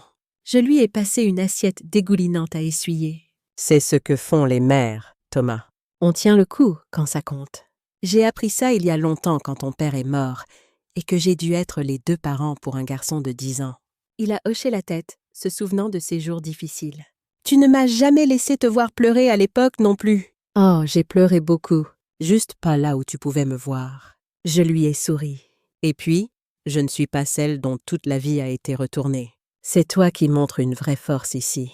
Je ne me sens pas fort, a-t-il avoué. La plupart des jours, j'ai l'impression de garder à peine la tête hors de l'eau. C'est tout ce qu'on peut faire parfois. Juste continuer à nager jusqu'à ce qu'on atteigne des eaux plus calmes. Le lendemain matin, une lettre recommandée est arrivée avec le nom de Thomas dessus.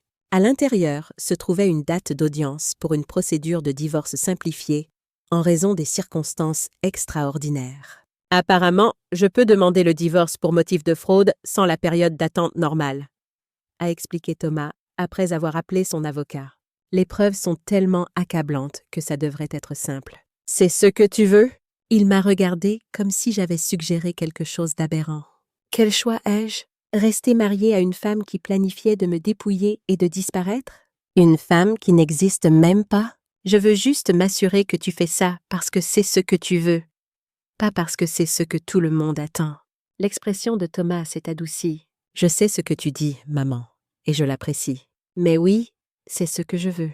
J'ai besoin de couper légalement les liens avec elle, qui qu'elle soit, pour mon bien et pour celui des enfants. Alors je te soutiendrai, quoi que tu aies besoin. Les procédures de divorce ont effectivement été simples, bien qu'émotionnellement déchirantes. Thomas s'est assis stoïquement pendant que le juge examinait les preuves, prenant des notes occasionnelles sur un bloc-notes juridique. Je me suis assise derrière lui, souhaitant pouvoir le protéger de cette humiliation finale. Quand c'était fini, quand le juge a accordé le divorce et que Thomas était légalement libéré de son mariage frauduleux, nous sommes sortis du tribunal dans une journée de février étonnamment douce. « Comment tu te sens » ai-je demandé alors que nous nous tenions sur les marches, clignant des yeux dans le soleil soudain. « Vide » a-t-il admis. Mais aussi soulagé. Je pense que je peux enfin commencer à reconstruire sans cette connexion légale qui pèse sur moi. Un pas à la fois, lui ai-je rappelé. Il n'y a pas d'urgence. En fait, il y a une chose que j'ai prévu de faire depuis un moment, a dit Thomas, un soupçon de sa vieille détermination revenant dans sa voix.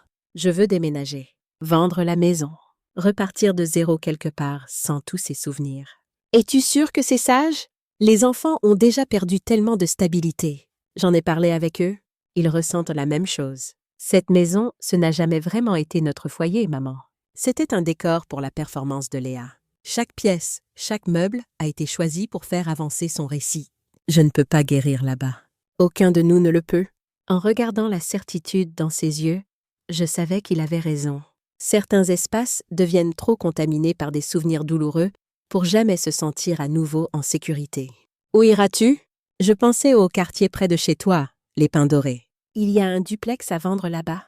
3 chambres, un petit jardin, à distance de marche de ton appartement.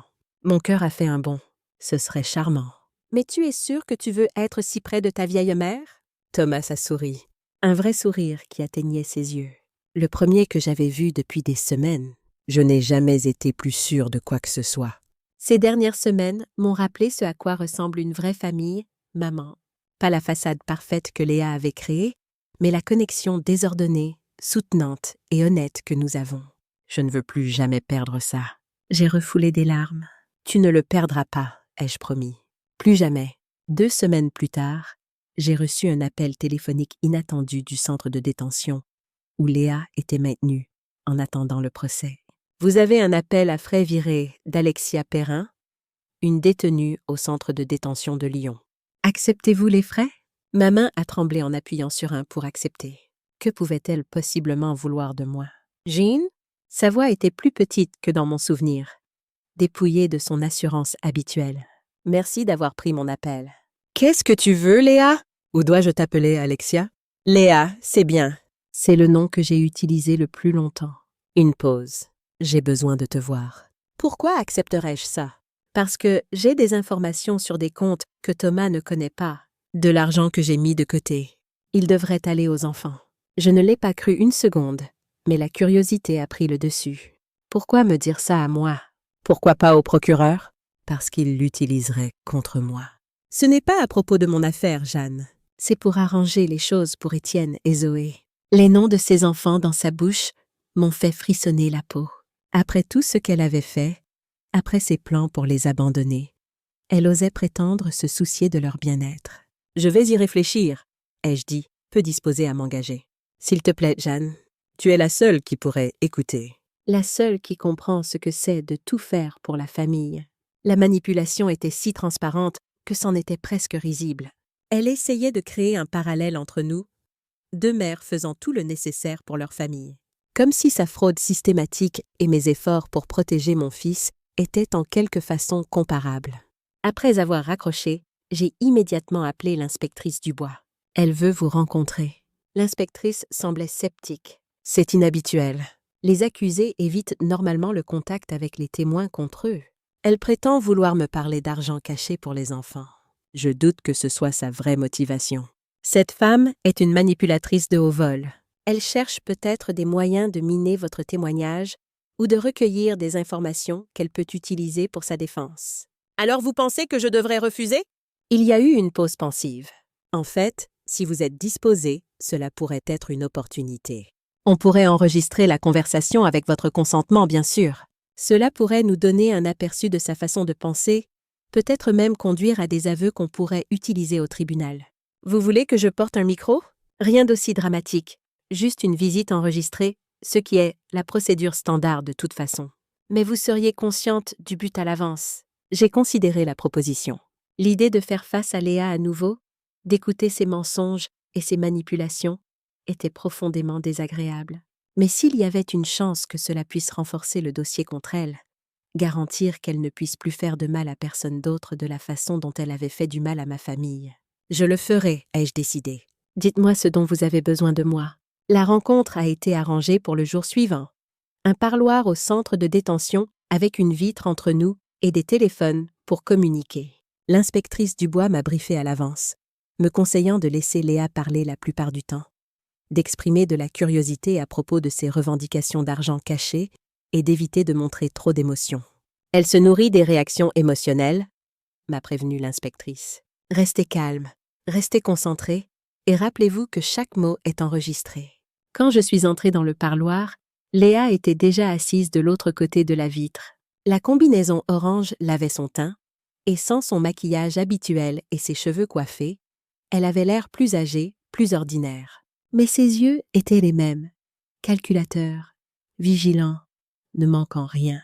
Elle a souri quand elle m'a vue, une expression répétée de gratitude et de vulnérabilité qui n'atteignait pas ses yeux évaluateurs. « Jeanne, merci d'être venue. Je n'étais pas sûre que tu le ferais. Je me suis assise et j'ai pris le téléphone. Tu as dit que tu avais des informations sur de l'argent pour les enfants. Pas de plaisanterie, pas de prétention de civilité. Je n'étais pas là pour jouer ces jeux. Oui, elle s'est penchée en avant, baissant la voix, bien qu'il n'y ait pas besoin avec la vitre entre nous. Il y a un compte que Thomas ne connaît pas. Je l'ai ouvert pour les urgences, pour l'avenir des enfants. Il y a presque 30 000 € dessus. D'où vient cet argent, Léa?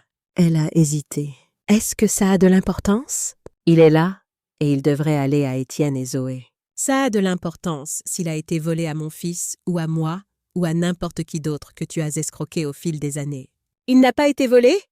A-t-elle insisté, un tranchant s'insinuant dans sa voix.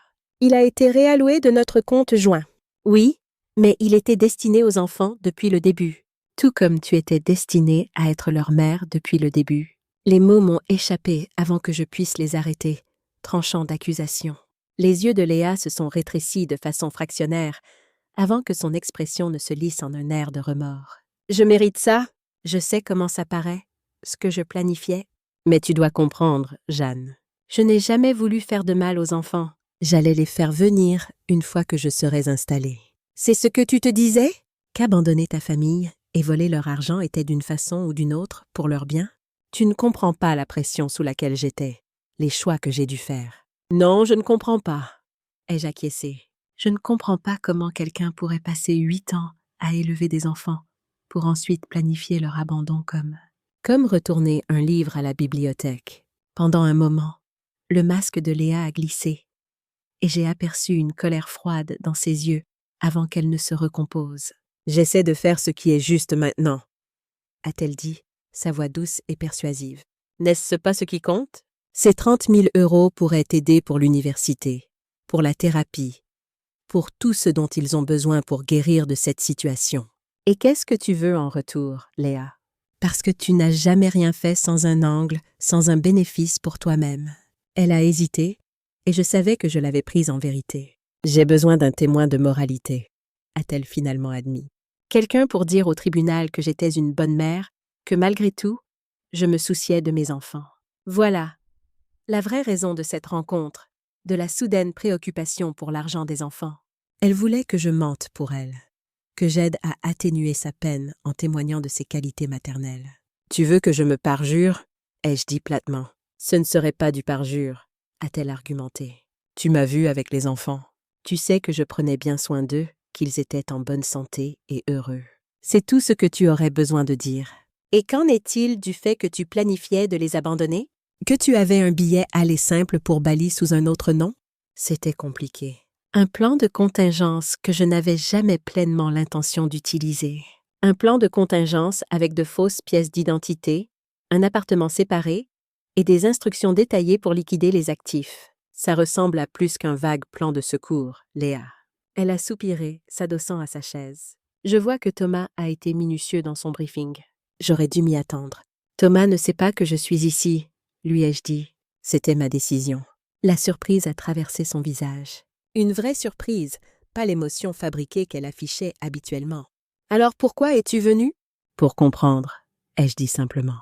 Pour te regarder dans les yeux et essayer de comprendre comment quelqu'un peut faire ce que tu as fait, pas seulement à Thomas, mais à ses enfants qui t'ont fait confiance, qui t'ont aimé. Léa m'a étudiée pendant un long moment, comme si elle me voyait clairement pour la première fois. Quand elle a parlé à nouveau, sa voix avait changé, plus dure, plus froide, plus authentique que je ne l'avais jamais entendue. « Tu veux la vérité, Jeanne? La réalité brute que personne ne veut entendre. L'amour est un luxe. La survie passe en premier, toujours. » J'ai appris cette leçon tôt, et je l'ai bien apprise. Ça ne justifie pas. Je ne cherche pas de justification. Elle m'a coupé. Je réponds à ta question. Comment ai-je pu faire ce que j'ai fait? Parce que pour les gens comme moi, le monde n'est pas divisé entre bien et mal. Il est divisé entre prédateurs et proies. Et j'ai décidé, il y a longtemps, lequel je serais. L'honnêteté nue de sa réponse m'a glacée. Il n'y avait pas de remords dans sa voix, pas de soupçon de conflit moral, juste le calcul froid de quelqu'un qui voyait les autres comme des ressources à exploiter. « Et Étienne et Zoé ?» ai-je demandé. Ils n'étaient que des pions dans ton jeu? Quelque chose a clignoté dans ses yeux. Peut-être la chose la plus proche d'une émotion sincère que j'avais jamais vue d'elle. Les enfants étaient une complication inattendue. Je n'avais pas prévu de les avoir, mais une fois qu'ils sont nés, ils sont devenus partie du long jeu.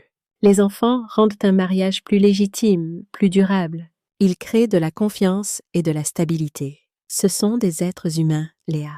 Pas des accessoires pour ta performance. Tout le monde est un accessoire dans la performance de quelqu'un d'autre, Jeanne. Certains d'entre nous sont juste plus honnêtes sur les rôles que nous jouons. J'ai secoué la tête, incapable d'accepter sa vision tordue du monde. Et quel rôle est-ce que je joue maintenant? Son sourire était froid. La belle-mère vertueuse, la protectrice de la famille. C'est un bon rôle pour toi, convaincant et satisfaisant. Tu arrives à être l'héroïne de cette histoire. Il n'y a pas de héros dans cette histoire, lui ai-je dit. Seulement des victimes et des auteurs. Et tu as rendu très clair lequel tu as choisi d'être. Je me suis levée, prête à mettre fin à cette conversation troublante. « Attends !» a dit Léa, pressant sa main contre la vitre. Le conte. Tu ne veux pas les détails pour les enfants? S'il y a vraiment un conte, les enquêteurs le trouveront.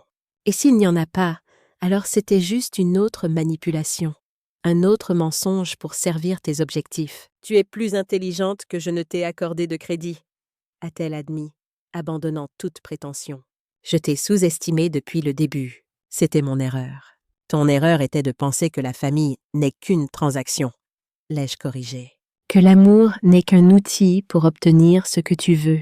Certains liens ne peuvent pas être simulés, Léa. Et ils ne peuvent pas être brisés par des gens comme toi. J'ai raccroché le téléphone et me suis tournée pour partir, sentant ses yeux sur mon dos alors que je m'éloignais. Je n'ai pas regardé en arrière. Il n'y avait plus rien à voir, plus rien à comprendre sur Léa Martin ou Alexia Perrin, ou quel que soit le nom qu'elle choisissait de se donner. C'était une personne creuse jouant à être humaine, et j'avais gaspillé assez d'énergie à essayer de donner un sens à ses actions. Dehors du centre de détention, l'inspectrice Dubois m'attendait dans sa voiture. « C'était éclairant », a-t-elle dit alors que je glissais sur le siège passager. On n'obtient pas souvent des aveux aussi candides sur les motivations et les méthodes. Est-ce que ça aidera le dossier? Absolument. Ces déclarations sur voir les gens comme prédateurs et proies, sur les enfants faisant partie du long jeu, ça montre préméditation, calcul. Ça mine toute défense basée sur un mauvais jugement momentané ou le désespoir. J'ai hoché la tête, ressentant une sombre satisfaction. Au moins, quelque chose de bon était sorti de cette rencontre troublante. Elle a mentionné un compte avec 30 000 € pour les enfants, ai-je dit. C'est réel? On n'a encore rien trouvé de tel, mais on va vérifier. Cependant, basé sur ces autres tromperies, je ne serais pas surprise si c'était juste un appât pour te faire parler. C'est ce que je pensais. J'ai regardé par la fenêtre le paysage urbain qui passait, me sentant soudain épuisée. Pouvez-vous me ramener chez moi maintenant? Je pense que j'en ai eu assez de Léa Martin pour toute une vie. Le printemps est arrivé tôt à Lyon cette année-là, avec Mars apportant une chaleur inattendue et une nouvelle croissance. Cela semblait approprié d'une certaine façon, une manifestation physique du renouveau qui se passait dans notre famille. Thomas avait complété l'achat du duplex au Pain Doré et était occupé à en faire un foyer pour lui et les enfants. J'aidais où je pouvais, offrant des conseils de décoration quand on me le demandait. Mais surtout, je restais en retrait et le regardais reprendre son indépendance, sa confiance. « Qu'est-ce que tu en penses, maman ?» a-t-il demandé un samedi, me montrant les chambres des enfants nouvellement peintes. Les murs d'Étienne étaient d'un bleu profond, ceux de Zoé d'un lavande doux, leur choix, pas les siens ou les miens. Je pense qu'ils sont parfaits, ai-je dit honnêtement. Tu fais un travail merveilleux, Thomas. Je n'aurais pas pu faire quoi que ce soit de tout ça sans toi, a-t-il dit, passant un bras autour de mes épaules. Ton soutien, ta force, ça n'a été notre bouée de sauvetage ces derniers mois. C'est ce que fait la famille, lui ai-je dit, faisant écho aux mots que j'avais dit à Léa des mois auparavant dans sa cuisine, mais avec un sens très différent maintenant. La vraie famille. Le procès était prévu pour fin avril, une perspective qui planait sur notre guérison comme un nuage d'orage à l'horizon. Thomas et moi serions tous deux requis pour témoigner, pour revivre les détails de la tromperie de Léa en audience publique. Nous le redoutions, mais reconnaissions aussi sa nécessité, pas seulement pour la justice, mais pour la clôture. Le docteur Philippe continuait de travailler avec Étienne et Zoé, les aidant à traiter leurs sentiments compliqués envers leur mère. Certains jours étaient meilleurs que d'autres. La colère d'Étienne cédait graduellement la place à une sorte d'acceptation triste, tandis que les œuvres de Zoé commençaient lentement à incorporer des couleurs à nouveau. De petites touches de jaune et de vert parmi les teintes plus sombres. Ils font des progrès remarquables, nous a dit le docteur Philippe lors d'une séance conjointe fin mars. Leur résilience est extraordinaire. Mais récupéreront-ils vraiment? A demandé Thomas.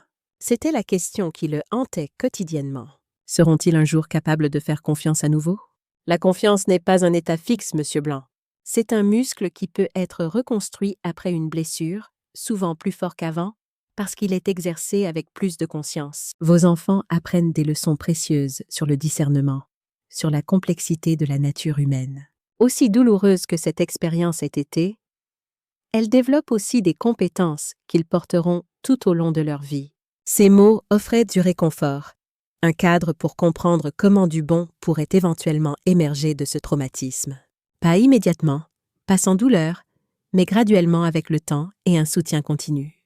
Un point lumineux inattendu dans nos vies était la pièce de théâtre de l'école de Zoé. Malgré tout ce qui s'était passé, elle a insisté pour jouer Dorothée dans Le Magicien d'Oz, canalisant ses émotions dans son jeu avec une maturité remarquable. Le soir de la première, Thomas, Étienne et moi étions assis au premier rang, retenant notre souffle alors que le rideau se levait. Zoé se tenait au centre de la scène, sa voix claire et forte alors qu'elle chantait au-delà de l'arc-en-ciel. J'ai jeté un coup d'œil à Thomas et j'ai vu des larmes couler sur son visage. Pas des larmes de tristesse, mais de fierté et d'émerveillement devant le courage de sa fille. Après le spectacle, alors que nous attendions avec des fleurs devant les coulisses, Thomas s'est tourné vers moi. « Maman, je réfléchissais à quelque chose. Est-ce que tu envisagerais de venir vivre avec nous? Le duplex a plein de place, et t'avoir plus proche signifierait tellement pour nous tous. » L'offre m'a prise par surprise. « Thomas, tu es sûr? Tu viens juste de retrouver ton indépendance. Tu n'as pas besoin de ta vieille mère qui gêne ton style.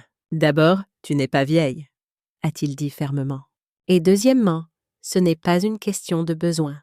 C'est une question de vouloir. On te veut avec nous comme partie de nos vies quotidiennes, pas juste en visite. » Les enfants ont déjà approuvé l'idée avec enthousiasme, je dois ajouter.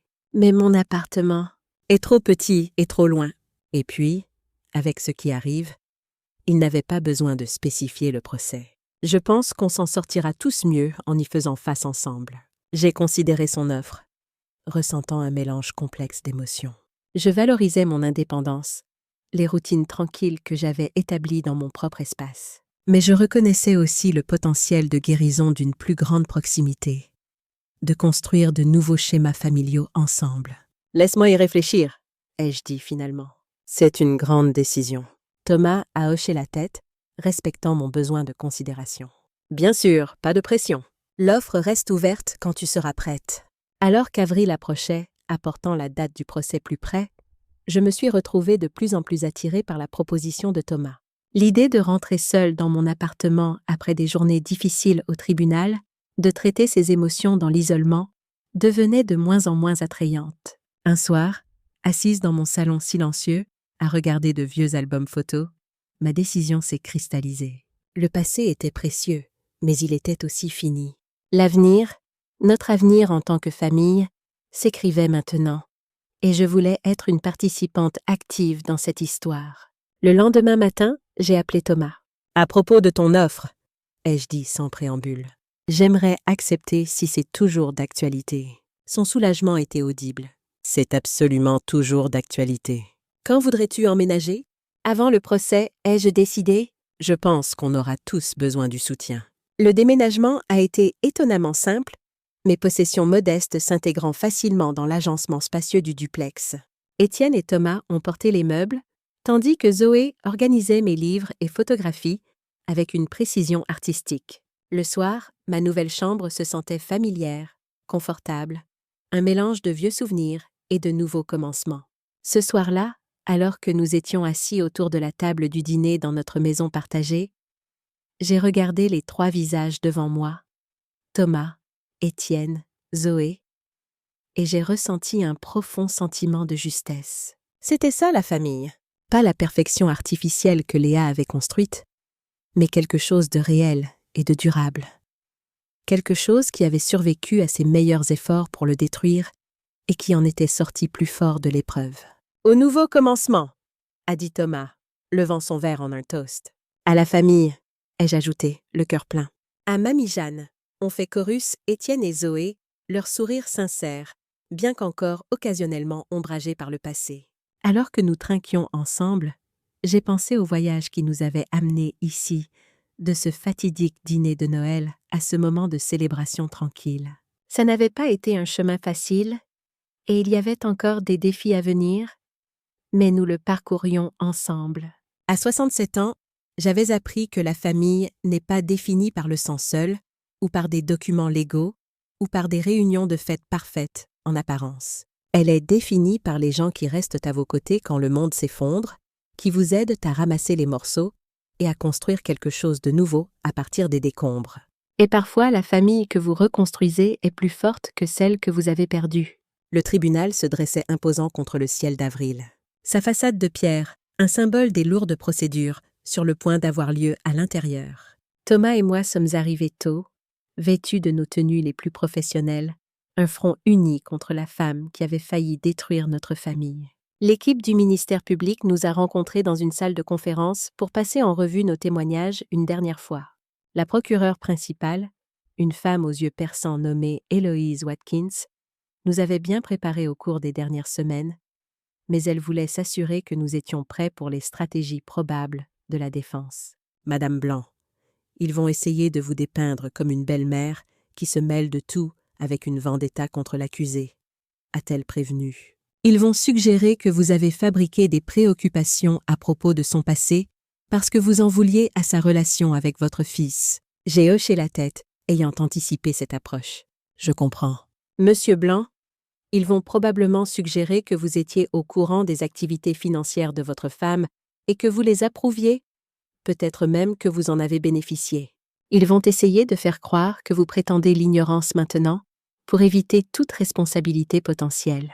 La mâchoire de Thomas s'est contractée, mais il est resté composé. Je suis préparé pour ça. La chose la plus importante est de rester calme et de s'en tenir aux faits, a souligné Héloïse. Ne les laissez pas provoquer des réactions émotionnelles et ne spéculez pas au-delà de ce que vous savez de première main.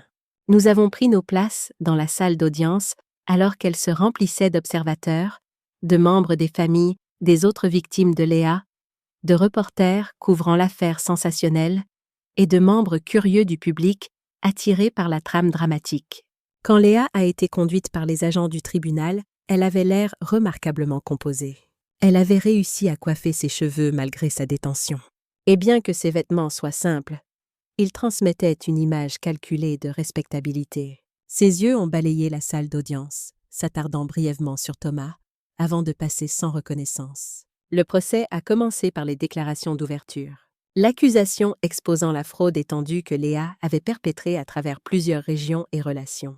Les preuves montreront que l'accusée, connue diversement sous les noms d'Alexia Perrin, Léa Martin et maintenant Léa Blanc, s'est engagée dans un schéma systématique de tromperie s'étendant sur plus d'une décennie, a dit Héloïse au jury. Ce n'est pas un cas de désespoir financier ou de mauvais jugement momentané. C'est un stratagème calculé à long terme pour escroquer plusieurs victimes de leurs actifs et de leur sécurité émotionnelle. La défense a répondu avec un récit de Léa comme survivante de traumatismes d'enfance, forcée de s'adapter à des circonstances difficiles par des méthodes regrettables mais compréhensibles. Les actions de Madame Perrin, bien que juridiquement problématiques, doivent être vues à travers le prisme de son enfance en famille d'accueil, où la stabilité n'était jamais garantie et l'autonomie était la seule constante, a argumenté son avocat.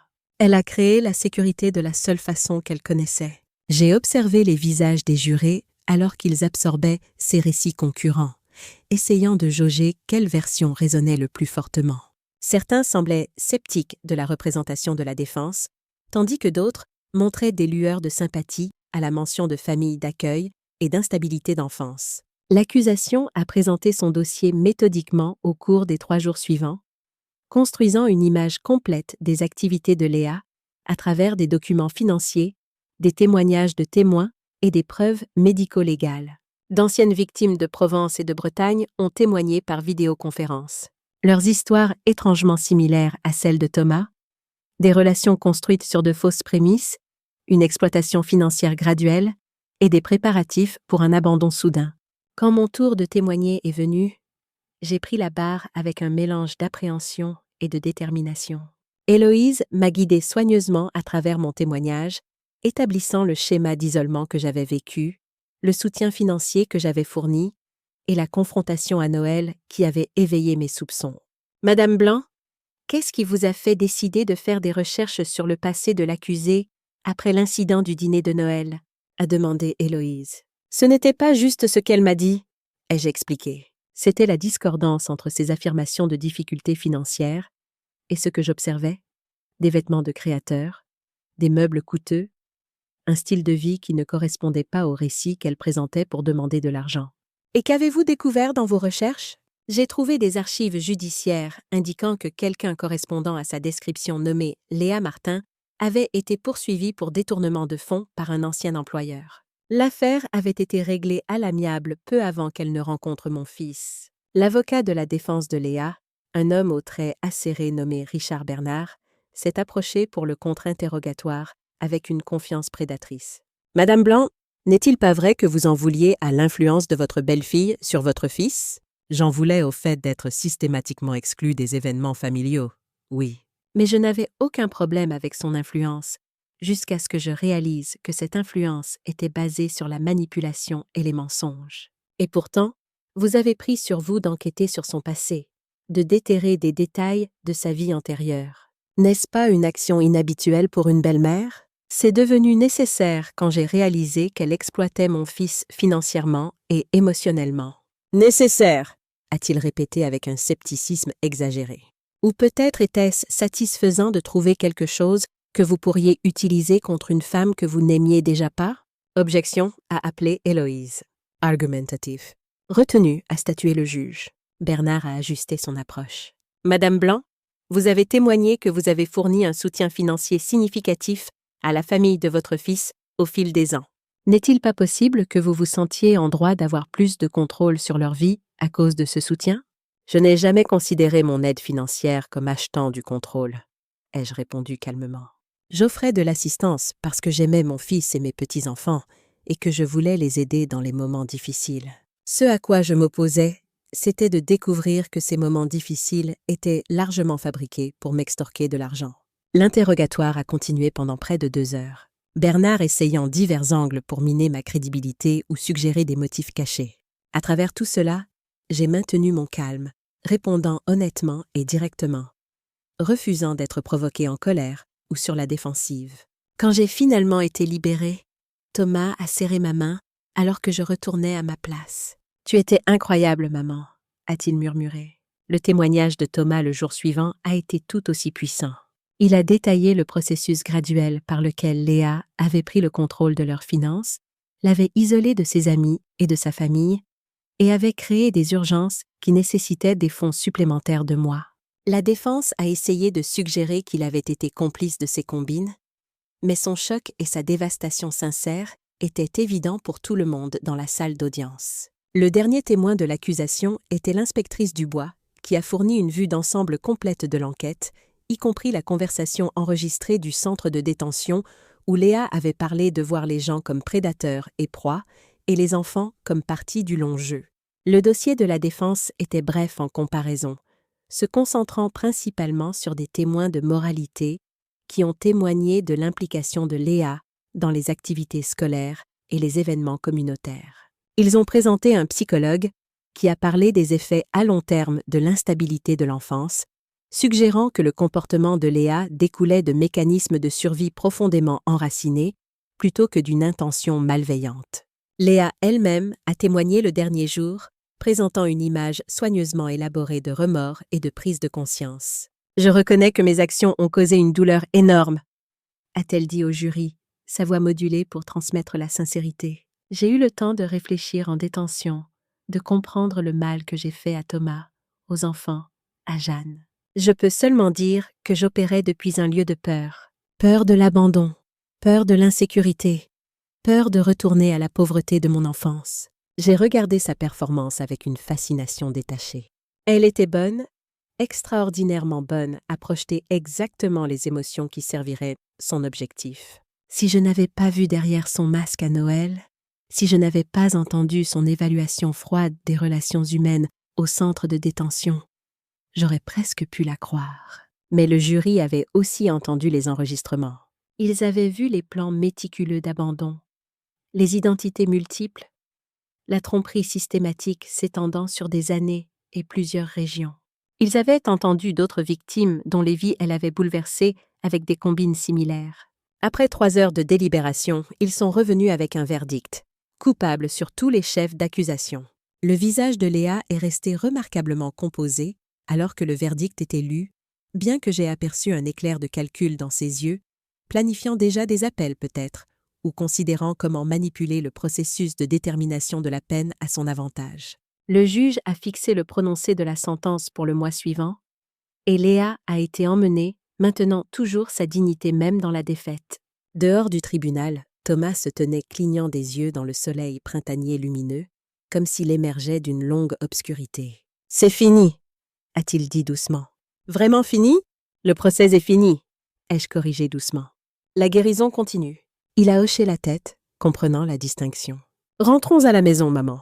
Les enfants vont attendre pour avoir des nouvelles. » Alors que nous partions du tribunal, j'ai senti un poids se lever, pas complètement, mais notablement.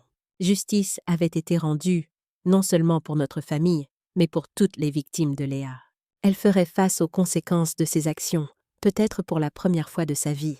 Mais plus important que le verdict était la connaissance que nous avions survécu à elle. Nous avions fait face à la vérité, aussi douloureuse soit-elle, et nous en étions sortis plus forts. Nous avions reconstruit notre famille sur une fondation d'honnêteté et de soutien mutuel, plutôt que de manipulation et de contrôle. À la maison, Étienne et Zoé attendaient anxieusement, ayant choisi de ne pas assister à la lecture du verdict. Quand nous leur avons dit le résultat, leur réaction était un soulagement atténué mêlé de tristesse persistante. Ce n'était pas une fin de film hollywoodien avec des acclamations et des célébrations, mais une reconnaissance silencieuse qu'un chapitre s'était fermé, permettant à un autre de commencer. Ce soir-là, alors que nous quatre étions assis sur le porche à regarder le coucher de soleil, Zoé a posé la question qui était restée dans tous nos esprits. « Qu'est-ce qui se passe maintenant ?» a-t-elle dit, son jeune visage sérieux dans la lumière déclinante. « Maintenant, on continue », a répondu Thomas, passant un bras autour de ses épaules. « On continue à construire notre vie ensemble, un jour à la fois. »« Tu penses qu'elle changera un jour ?» a demandé Étienne, sa voix neutre, demandant de l'information plutôt que du réconfort. « Maman, Léa, je veux dire. » J'ai considéré sa question soigneusement, voulant être honnête sans détruire l'espoir entièrement. « Les gens peuvent changer, Étienne. Mais ils doivent le vouloir, et ils doivent d'abord faire face à la vérité sur eux-mêmes. » C'est la partie la plus difficile. Il a hoché la tête, absorbant cette réponse avec la réflexion qui s'était intensifiée depuis l'arrestation de sa mère. Je ne suis pas sûre qu'elle sache comment voir la vérité, Annie-Mort.